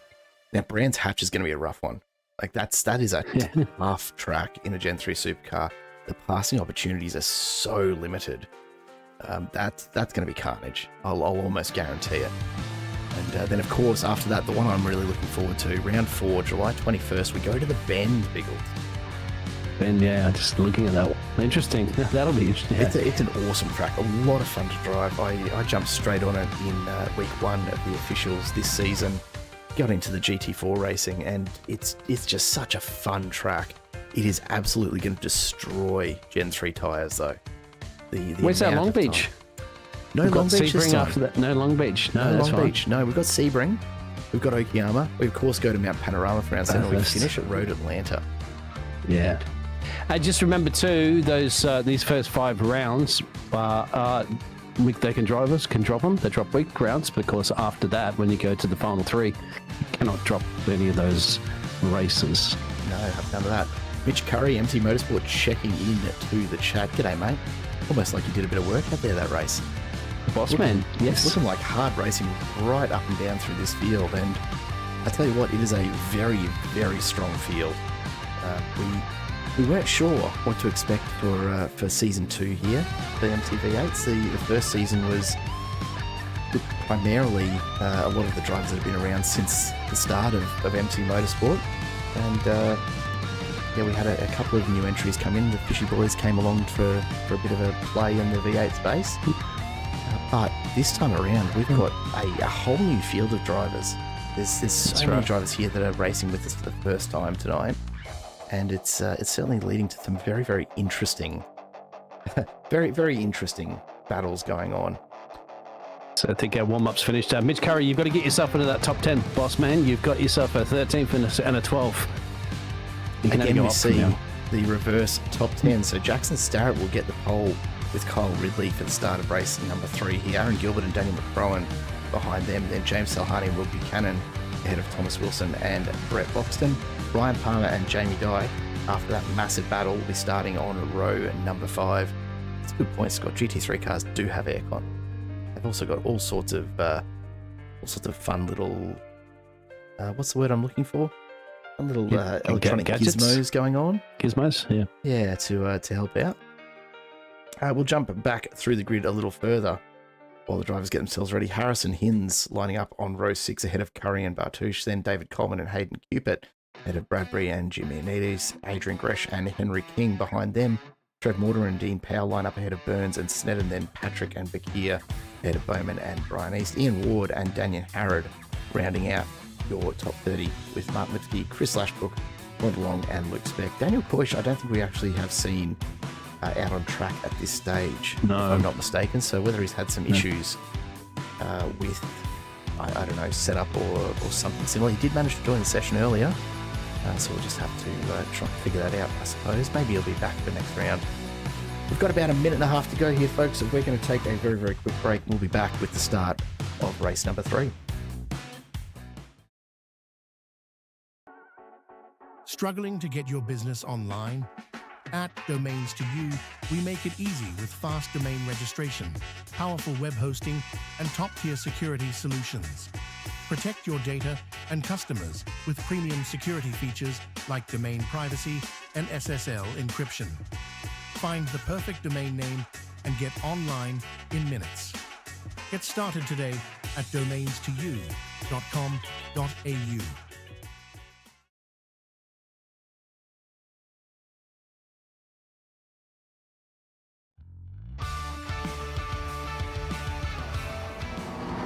We're back at it just in time, folks. The lights come up and we are underway for our third and final race of the evening. Another 13 laps lie ahead here at Mugello. Kyle Ridley and Jackson Starrett get off the line. Daniel McCron's had a cracker of a start. He's looking up the outside. Kyle Ridley going very, very wide to try and defend that. Here we go into turn 1. We are 3 wide. Daniel McCron sideways. Here it is. This could be the safety car that Scott predicted. That's Jamie Dyke getting caught up in it as well. contact on the outside. That's half the field. That is half the field involved in that one. And they're still wrecking. And further up the next turn, we've got cars absolutely everywhere at the moment.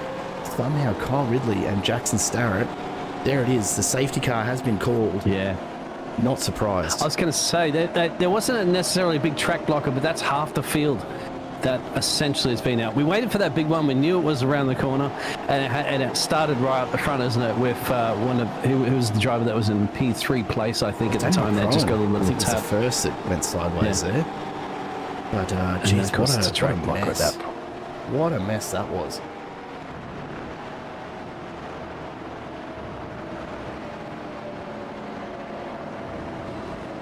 See the drivers just start to slowly make their way around.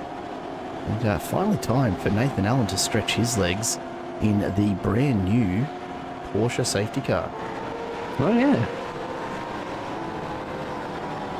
But we'll see if we can get it go back and have a look at the replay. All this shenanigans that happened at the start.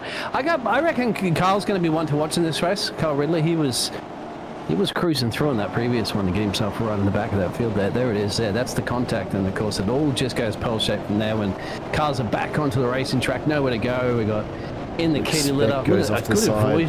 David Coleman some in of the those background drivers. going sideways as well. So Ryan Palmer got caught up in that early.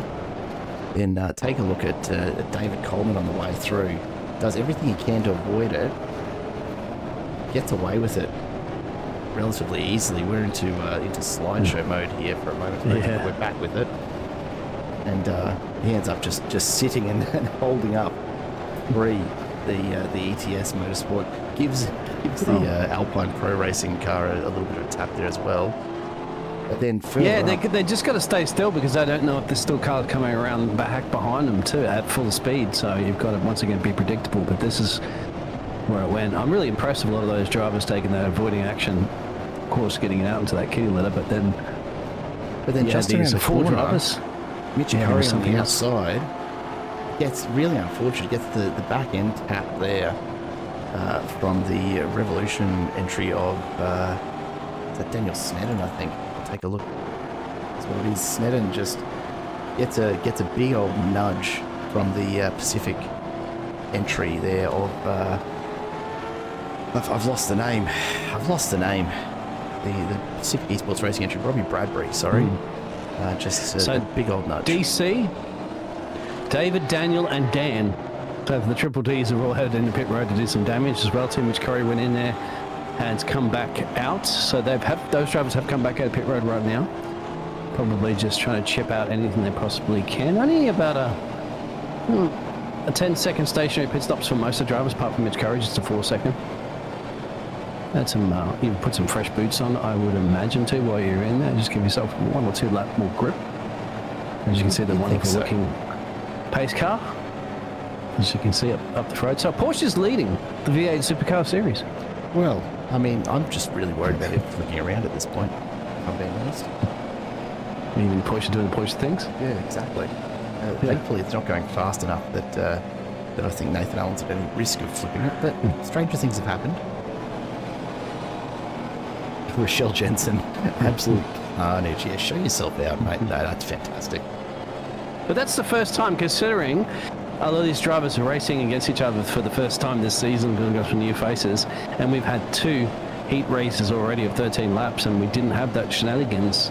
So that's pretty impressive. Usually you get that on the very first race, don't you, at the start of a season when people are getting to know each other. Absolutely. Getting to know you. Getting to know all about you. Bit of karaoke going on here in the booth tonight, folks. I do apologise because I know how my singing sounds on the other end. Scott, I'm blaming you for this one, mate.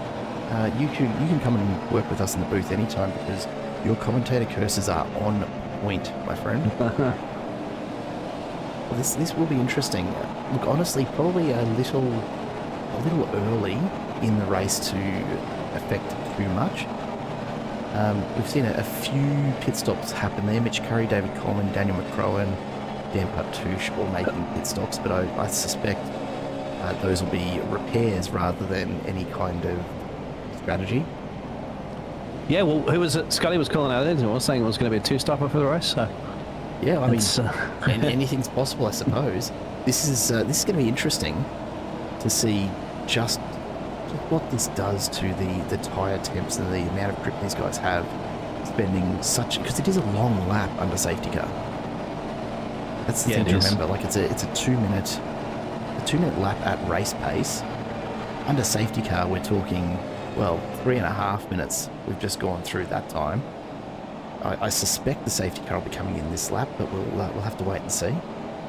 And it eats into our laps, remember, because we only have 13 of them, and we've just had essentially 3 now under the caution. So we're only going to really get down to about 11 to go, or if not 10 to go, for a sprint shootout. That's going to be very, very interesting. So you thought it was a sprint before, mate.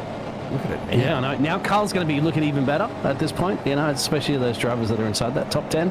That's a bit of work for some of these other drivers to get their way, slice their way through the field there with not a lot of time on their side. Yeah, but that's why we might see more risks, mate. And this might not be the first safety car as well. We might see another one. We know safety cars do tend to breed more safety cars, and I would not put that past the rest of this race 3. I think the restart's going to be something pretty spectacular. The ones to watch, in my humble opinion, look at Will Buchanan, James Salhani, Brett Loxton in 5th, 6th and 7th. They're going to be pushing hard right from the get-go. You've also got Jamie Dyke back in 14th at the moment, who'll be looking to try and make a move as quickly as he can after getting caught up in that right at the start. So can Nathan Allen, our safety car driver here from the SLM Academy, can he just gas it and just go as fast as he wants, or he does have to stick to that delta? I mean, he could, but it might end up with him no longer being invited to get in behind the wheel of that thing. Right. I suspect. So maybe a question for the race. You know, in Formula One, they're always complaining to get the safety car moving a bit quicker. Go quicker. You're like, all right. Now, of course, they are bunched up. They're all going to be single file. Are they going to start? They're not going to go double file, of course. This isn't NASCAR. No, single file restarts. Yeah, single file restarts.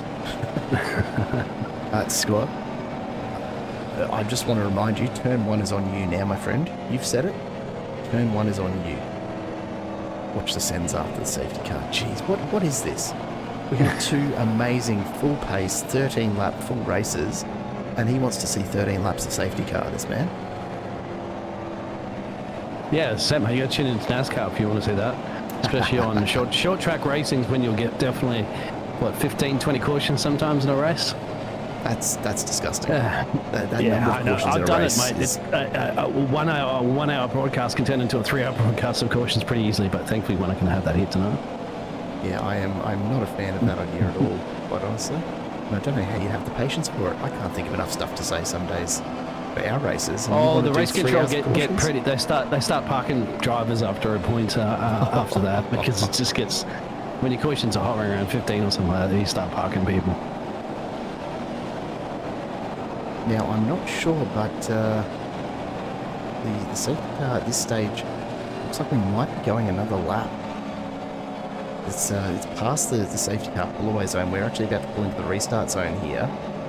Unless the safety car is making a very, very late manoeuvre, it does look like we're going another lap of safety car here. So Dennis, come out, the rules go, if you're faster than 80 kilometres an hour, you can call it in a penalty. I would love to see race control. Oh, yeah, the safety car gets a drive-through. What happens then? Does the rest of the field have to follow the safety car for a drive-through as well? You'd have to think so, wouldn't you? Yeah. I suspect I'm probably overthinking it just a tad. That is interesting. We do have another side. Don't we have another safety car as well, too? We've got a cut in case this one crashes. I mean, you've always got to have a second. Yeah. It wouldn't be the first time that someone's managed to crash. We've got drivers heading down to pit road. This is DC again, too, for the MC Motorsport's third visit. He's shipping out those repairs so he can stay on the lead lap, no doubt. That's that'd have you got nothing to lose. Yeah, you got nothing to lose. He's already at the back anyway, so why not get those repairs done? And why not? Hey, if you've got a spare set of tyres out there too, chuck them on as well too. It's going to give you a little bit more grip towards the end. What's the track temperature currently at the moment too? I'm just curious. Let's take a quick look. We've got the weather here. Oh, it's dropped. 35. Yeah, 35 degrees. So it's a pretty nice day, honestly. 26 degrees. As Nathan just kicks out some kitty litter onto the track too, running a little bit wide. Oh, look, the pace car at that sort of speed is basically uncontrollable, isn't it? Yeah. Something like that. Nathan Allen needs to get some more time behind the wheel of Porsche, that's what I'm saying. Yeah, I'm sure I still remember one this. time it was a safety car crashed, and this was years ago for a broadcast with Indy cars, and the safety car crashed in the final turn on Long Beach, I think it was, and bang, all the half the field crashed. It's the Indy cars. Jeez. That was fun. Yeah, I'm not sure on the decision for another lap there of safety car, but this is why we are, here in the booth and not in race control. I don't envy them their job at all. They can keep that. It'll just help Carl in this one as well too. So it's just less laps he needs to lead.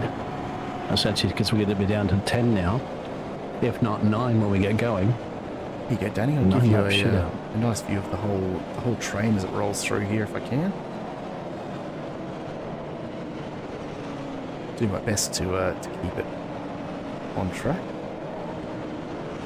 Here goes Ian Ward. Give us your predictions out there. Who you think is going to win our third heat race here this evening? And Kyle Ridley's pretty well set up at this point, isn't he?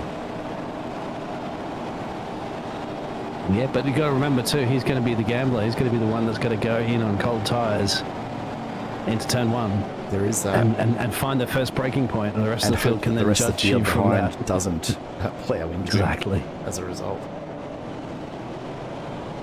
So there we go. The safety car confirmed coming in. It's reached the safety car. This one gets stressful for Nathan, doesn't it? Because Nathan's now fully... he's full noise on cold tyres. Yeah, he doesn't want to make a mistake right now. And so you're going to get temperatures into the tyres, gentlemen, and also heat into the brakes, which you're only going to start slapping those things when you get ready for your turn 1 shenanigans.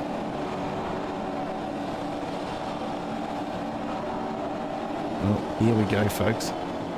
Kyle Ridley has control. The restart zone starts. Pretty well bang on that curve on the right-hand side. The question is, how long is he going to hold them up here? He's taking them all the way to the line, which is not a bad tactic, I'd say. Look at Jackson Starrett just hugging the rear end. He's going to carry this all the way down to the control line at this rate. Well, it minimises the chance for them to accelerate. Good strategy from Carl. Let's go green flag racing. Head on down to turn 1. Let's see what Kyle Ridley is under pressure from at turn 1. Look at the gap for Starrett and Wilson ahead of Aaron Gilbert behind. And here we go through turn 1. Nice long line of cars. Already starting to see just a few of these drivers having a bit of a look. An opportunity to get around the outside of turn 1. We're on to lap 5 now. So almost halfway through after the safety car there. And again, I'm blaming Scott for that one. So we're all very, very clear on that. So oh no, Greg's around. Dean Powell's around. We have an incident. Big moment in the background. It does look like they both got moving though, so we shouldn't have another safety car, thankfully.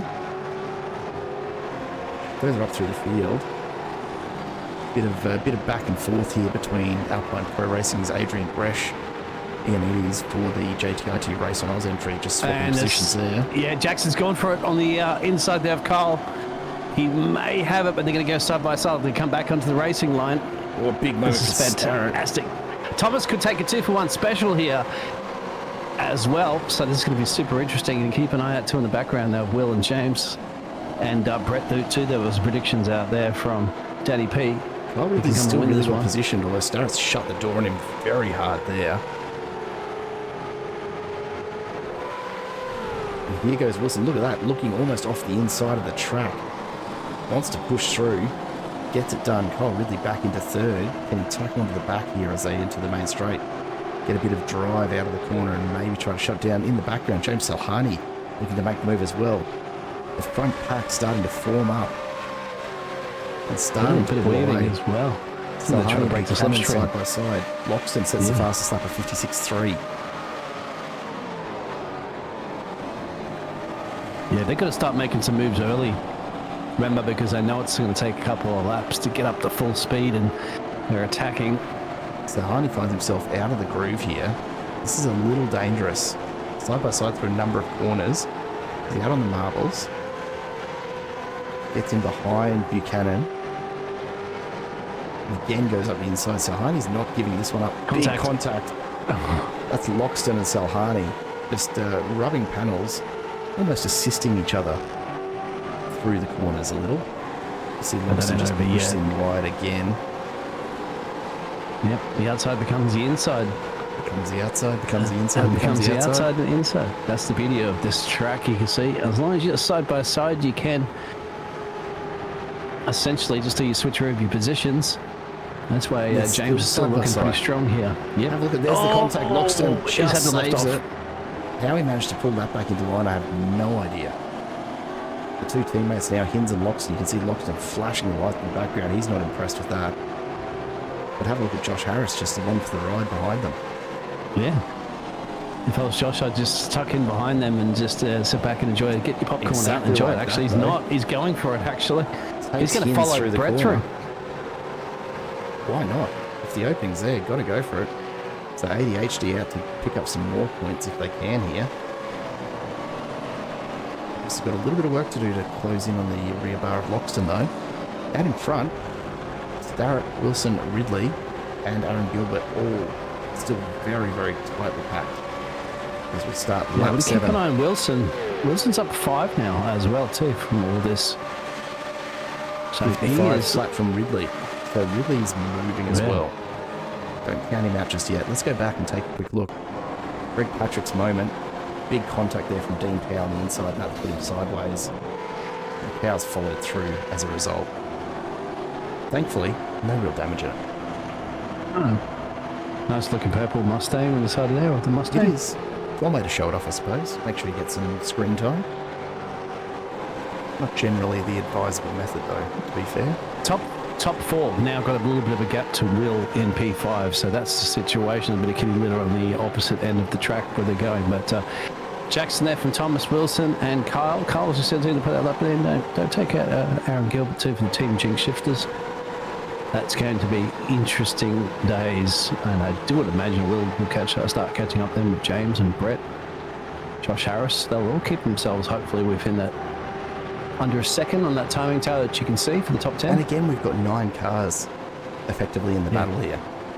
I mean, there's a bit more separation than what we saw towards the end of race 2, but you look at the gaps between those top 9, and it's still going on right throughout. I mean, Josh Harris and Thomas Hinz are still going at it at the back of this pack.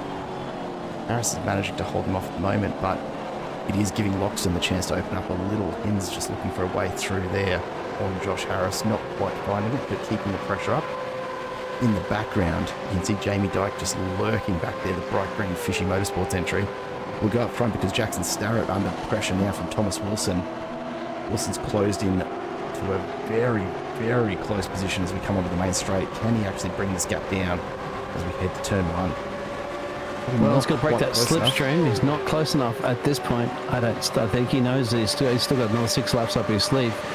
He's just going to want to maintain that pressure. He's going to send a dummy here, but that's going to be a day late, $1 short if you're going to try to make it stop there. That's one too wide. He's throwing him off. Yeah, he has actually. And Thomas gets to P1 now. Starrett's on a little bit of big pressure there from Kyle Ridley. So I think Jackson Starrett might have done a little bit of mirror driving there, worried about where Thomas was and missed his braking point. It happens though, doesn't it? As we see Burns and Iannides now going at it. Burns just closes the door and keeps him at bay for the moment. Further back through the pack, another little pack battle going on back here. Speck, Harrod, East and Bowman all in amongst it. This is the battle for 17th. So again, like I said earlier, they may not all be battling for top spot, but there are certainly battles going on within the race pack itself. Out in front though is where all the action is right now. Wilson, Starrett, Ridley, Gilbert, all locked in it in the top 4, and then right behind them, Buchanan, Salhani and Loxton still in it. Scott saying Brett Loxton is his pick for the championship if he can make all rounds. He's certainly shown some fine form here tonight. Very, very quick laps, very consistent results. Take a look further back. Thomas Hinds up the inside of Josh Harris, sends it deep. Harris tucks in. He's got a bit more pace here to close right up. A little bit of a nudge there. Yeah, a little bit of bump draft. Good man. Oh, it looks like DC's had a crash too, as well, to David Coleman. So birthday boy. Not having it. Pain to that. He's just been given a 5-second time penalty as well. Is that with Mitch Curry as well? Maybe. Contact with number 50. No, not with Curry. That one was contact with Daniel McCrowan. So I suspect that would have been the turn 1 incident on the restart. Oh yes. Have a look at Ryan Palmer now, and Adrian Gresh and Jamie Dykes all in there. So Palmer and Dyke are going, you know what, let's carry this battle on. It may not be for first place, but let's keep it going. And Gresh has decided to get it on as well. Jamie Dyke right there with him, despite carrying a bit of front end damage. That's going to be slowing him down a little. But we know Jamie Dyke, nothing much slows him down in any big way except a really big praying into the wall. So he'll still be pushing hard. Bit of swapping in the background as well. Ian Ward and Danny McCrowan. Ward just getting out of McCrowan's way there a little, I think. Further up though, Salhani now, slide by side. We've got to get on to the chicane there. Aren't they? In the background, Josh Harris as well. Just looking to hold off Henry King. King's made the move though. Harris starts to drop through the field. A little bit of contact. Gives King a little bit of a nudge along. That was helpful, wasn't it? That was the aim there. Yeah, your teammates too, Josh Harris and Ryan Palmer as well. So starting to come a little bit closer. Get out in front. Yeah. Wilson and Starrett still locked in there. Starrett looked like he was closing it up, and indeed he's looking for opportunities, isn't he? Taking a look up the inside of every single corner that he can. Well, he wants to get that P1 back that he held after he did that work. As you would. Kyle's still holding into that P3 position. There's nothing that Aaron Gilbert's been able to do too much about that just yet. We are flicking it down slowly to about 5 laps to go too. So time to start moving. We want that podium spot to their drivers. Yeah, not a lot of time left in terms of race laps. We've got 4 laps to go, including the one that we've just started. Here comes Jackson Starrett though. He's got the pace, got a good exit on the outside. Wilson's going to go defensive late on the brakes. And Starrett take it around the outside. Well, this is how Wilson got Starrett last time around, wasn't it? Well, a couple laps ago. So they should be aware of how to do this one now. I almost wonder if Starrett's heading out there, not so much to attack Wilson, but to actually defend from Ridley. It's not great for turn 1, but certainly as you come into turn 2, it sets you up nicely to be on the defensive line.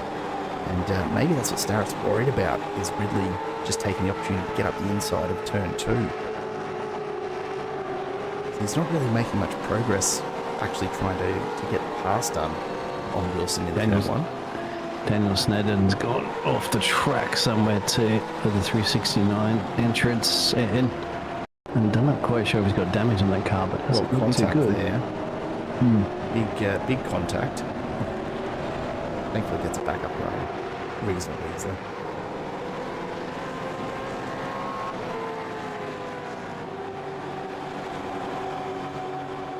So the position's unchanged for the moment. Wilson's still out in front of Starrett. Kyle Ridley ahead of Aaron Gilbert, and Salhani, Buchanan, and Brett Loxton all still in it with a fighting chance. They're only going to take one mistake at the front end of this pack to wipe out half of them, I reckon. The question is that what we're going to see, or is this just going to be a straight run for him from here? What's your predictions, folks? Scott calling out 4 Team Jinx shifters in the top 10. It has been an epic drive from all of Team Jinx. Henry King, Thomas Hinds, Brett Loxton, and of course Aaron Gilbert, all representing it very, very nicely. Thomas Wilson opening the gap up. Now Starrett needs to really defend hard from Kyle Ridley. And Brett is on the right up top on the gearbox there of Will. Revolution Racing is going to have to go for it. Try and catch both of these on the way through the corner. Here comes Buchanan up the inside. There's a big moment there for Aaron Gilbert. Loses a position now. Can Salhani get past?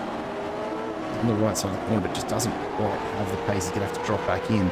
In the background, Thomas Hinds trying everything he can to stay with it.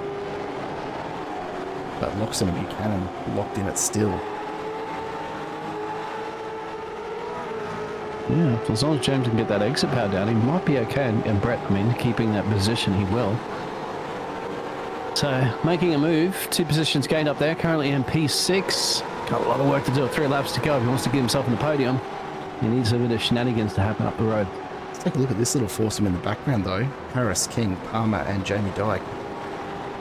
All in it for 9th as well. So another nice little train going on. The 2 ADHD entries will be chatting away there, I'm sure. As King looks for an opportunity to squeeze through on Josh Harris again. Harris keeps that door firmly shut. And now King's watching the rear view because Palmer is right on him, as is Jamie Dyke. I think King just maybe not quite getting the power down how he would have liked to there.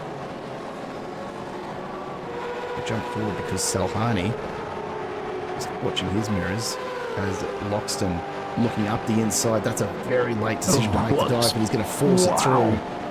Pushes Salhani wide. Salhani gets just elbows out, mate. That is the way to get it done though, in a Gen 3 supercar. No contact, just forcing the issue. As they make the run down to turn 1 again, Will Buchanan's going to be thinking about the same. Keep your eye on the background of James Salhani. There's Buchanan looking to the outside, looking to set up. Salhani's going deep. He wants his position back. Locks it up, sends it wide. Not going to make it stop there, mate. Crosses the track, loses a few positions in the end. That's Loxton, Hinz, and Buchanan all going through. You could see what he was trying to do, but it was too much for the tyres. Right behind them, though, a big moment. Look at how sideways Henry King got just then. He's given up the positions to both Harris, Palmer, and Dyke. The 2 ADHD entries finally get a little bit of clean air ahead of them. Yeah, I didn't realise too, and all the battling that's been going on, Kyle Ridley got past Jackson Starrett as well too for that P2 position. Must have got it done through turn 1 there. Yeah.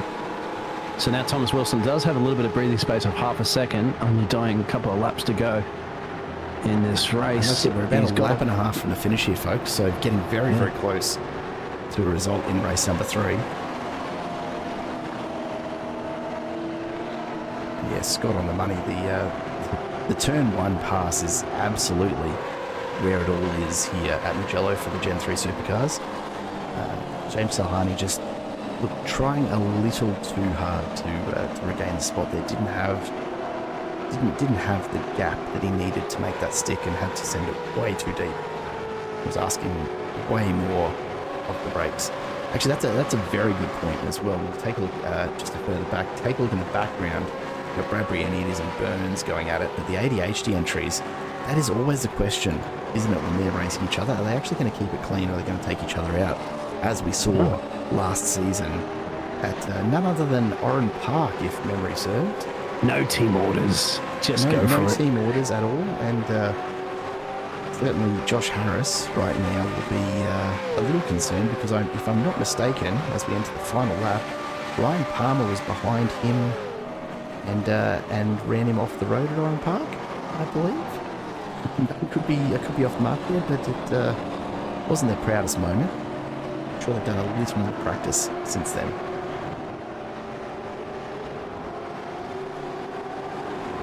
We'll get sent to the principal's office for a firm talking to the team owner. They could have had a 1-2 that day. I reckon my cars. Would have been amazing. I'll put you in like the Days of Thunder movie. So here we go, Thomas Wilson out in front. It is the final lap.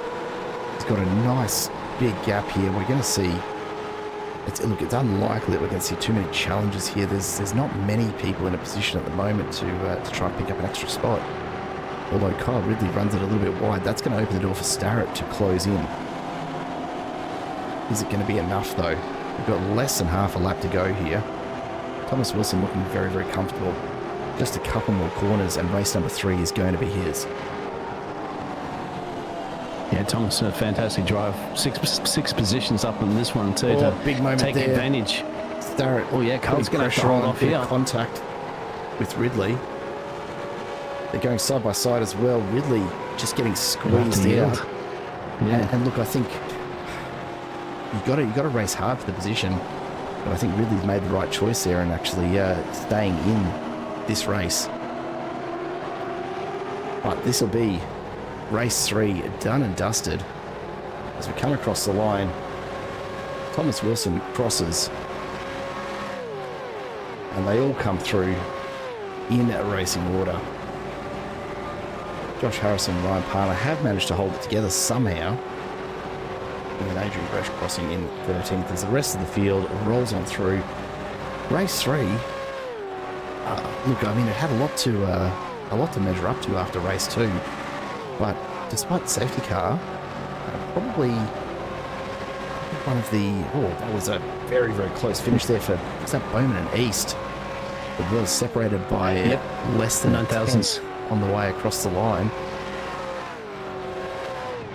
The rest of the field rolling on through. Snedden, Lashbrook and Mitch Curry yet to cross.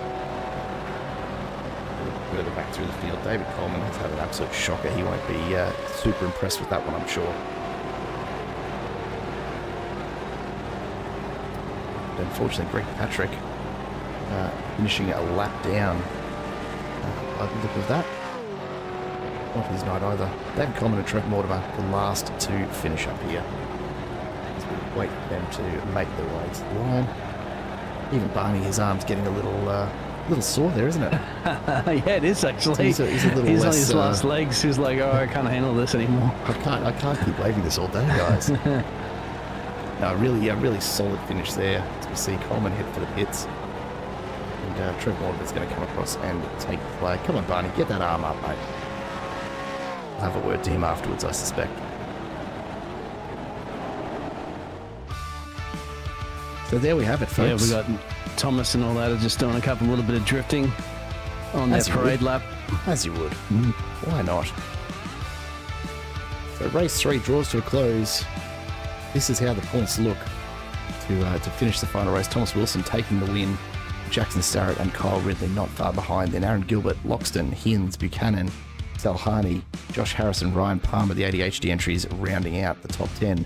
In the end, 3 Team Jinx Shifters entries in the top 10, 2 ADHD entries.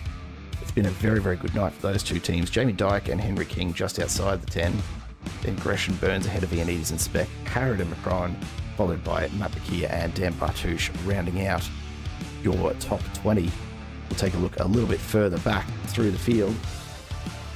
Nathan Bowman just barely sneaking home ahead of Brian East. Then Ian Ward a little further back. Martin Lipsky and Ronald Long ahead of Dean Powell and Daniel Snedden. Chris Lashbrook and Robbie Bradbury. Then Mitch Curry finishing in 30th. Trev Mortimer 31st and David Coleman back in 32nd. Greg Patrick down a lap in the end.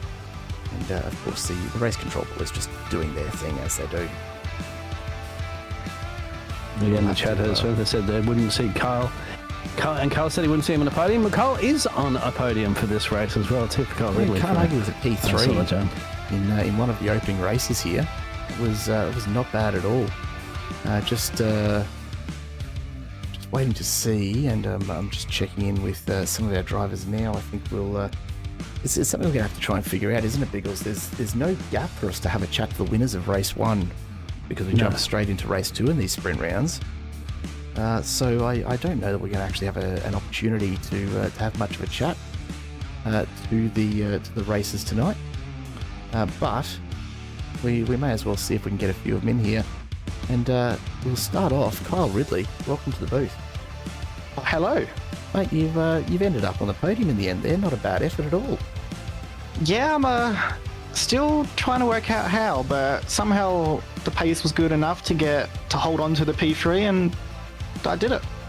Were you a little concerned there, perhaps, that you weren't going to be able to hold it all the way through? Was that pace car actually maybe the saving grace that kept you in the top 3? Oh, absolutely. My experience in this car is still very, very limited.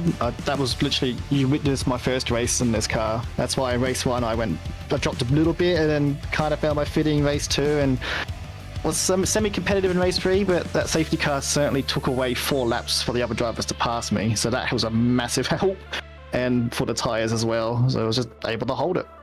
Doesn't hurt at all, mate. A P3 there is not bad to start off the season. Looking ahead, we've got some absolutely amazing tracks. Anything that you're most looking forward to in this season? Indy Road. Indy Road's a cool track. All right, so next round we're expecting big things from you then. Yeah, well, the expectation here was low. Expectation there is high. My ended up 50th. I'll wait and see how it happens, mate. A fantastic couple of drives for you tonight. Enjoy that. We'll have to check out how the championship looks at the start of next round. But welcome to Season 2 of the MCV8 series, mate. Thank you. Oh, really? They're taking out P3. We'll go now to Jamie Dyke. Jamie, you with us? Howdy. How are we? Going well. Going well. Welcome back to the booth. It's been too long since we last spoke. I tell you what, race 2. You and Ryan have set the bar pretty high for battles at this stage. How are you feeling? Yeah, really good. Coleman, like always, had a set ready to go and chucked it on for race 1, and the setup wasn't quite there. Made a few tweaks for race 2, and all of a sudden it came alive. Felt confident, could go deep under brakes. It's good fun. Well, it certainly looked like fun from where we were sitting. And yeah, I don't know how Ryan Palmer's feeling about it. He was looking pretty dialed in, let's say, in terms of his concentration as he was battling you there. But a pretty solid result all around for you.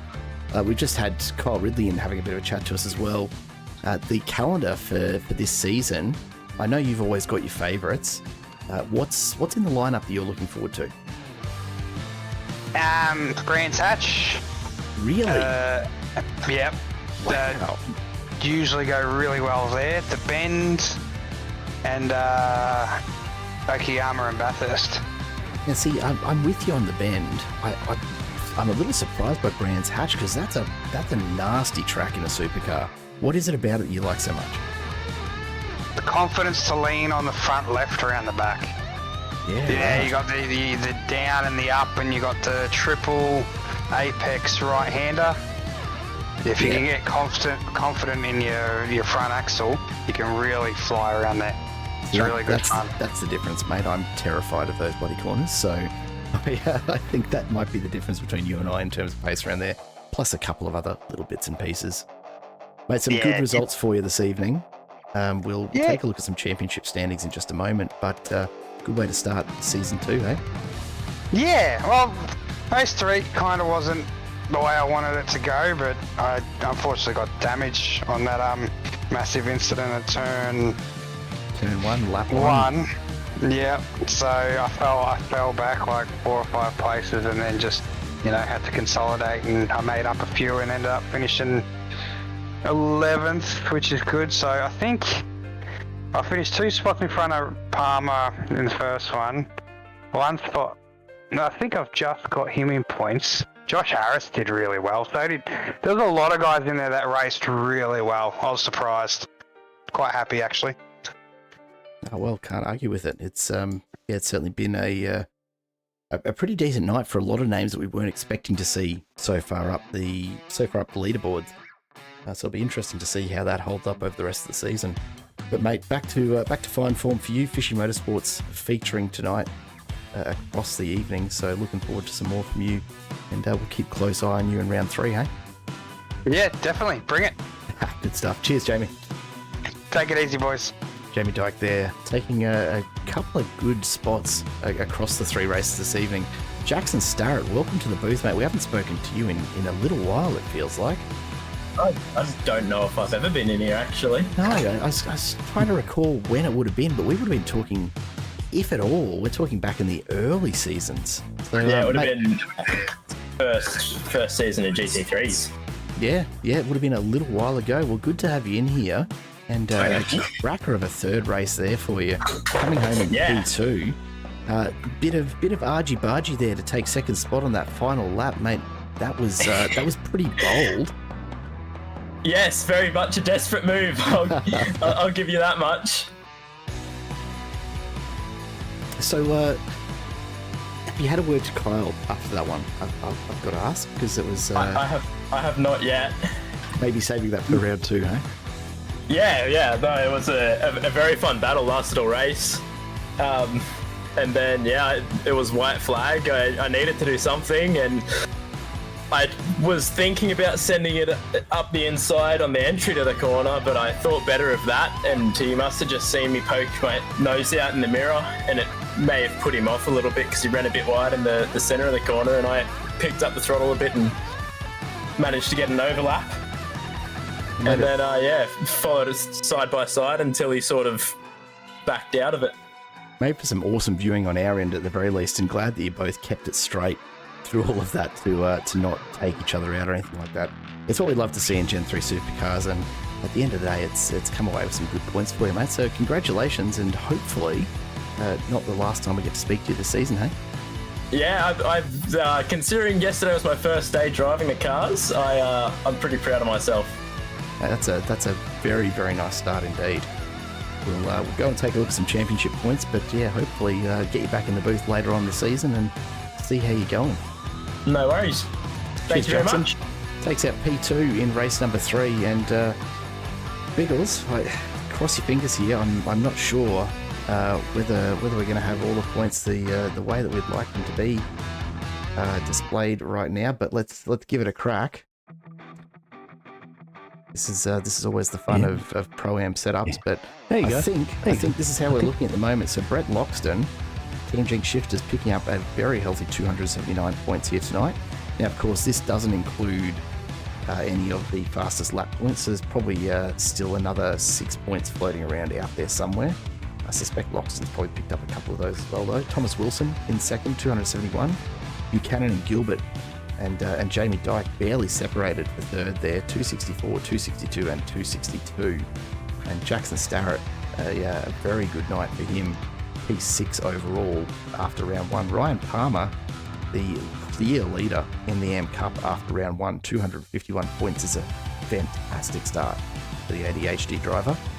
Kyle Ridley in 8th ahead of Daniel McCrowan, and then James Salhani rounds out the top 10.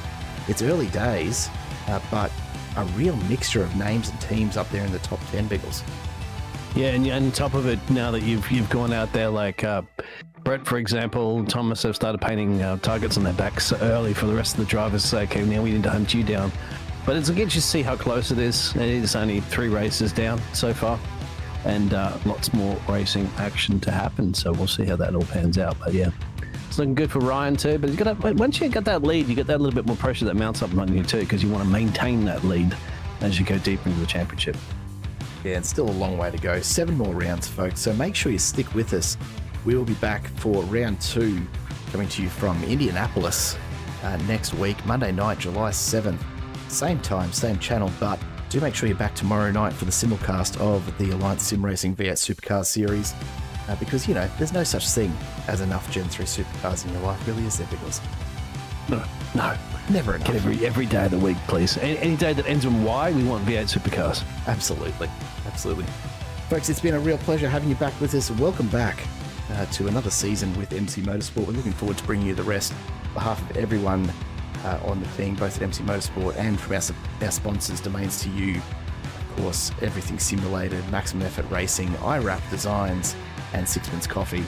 Looking forward to bringing you what is set to be a phenomenal season of V8 Supercar Racing right here on Simple Racing Broadcast. Until next time, though, here's to tomorrow night. But for now, it is a very good evening, and we will see you soon. Cheers.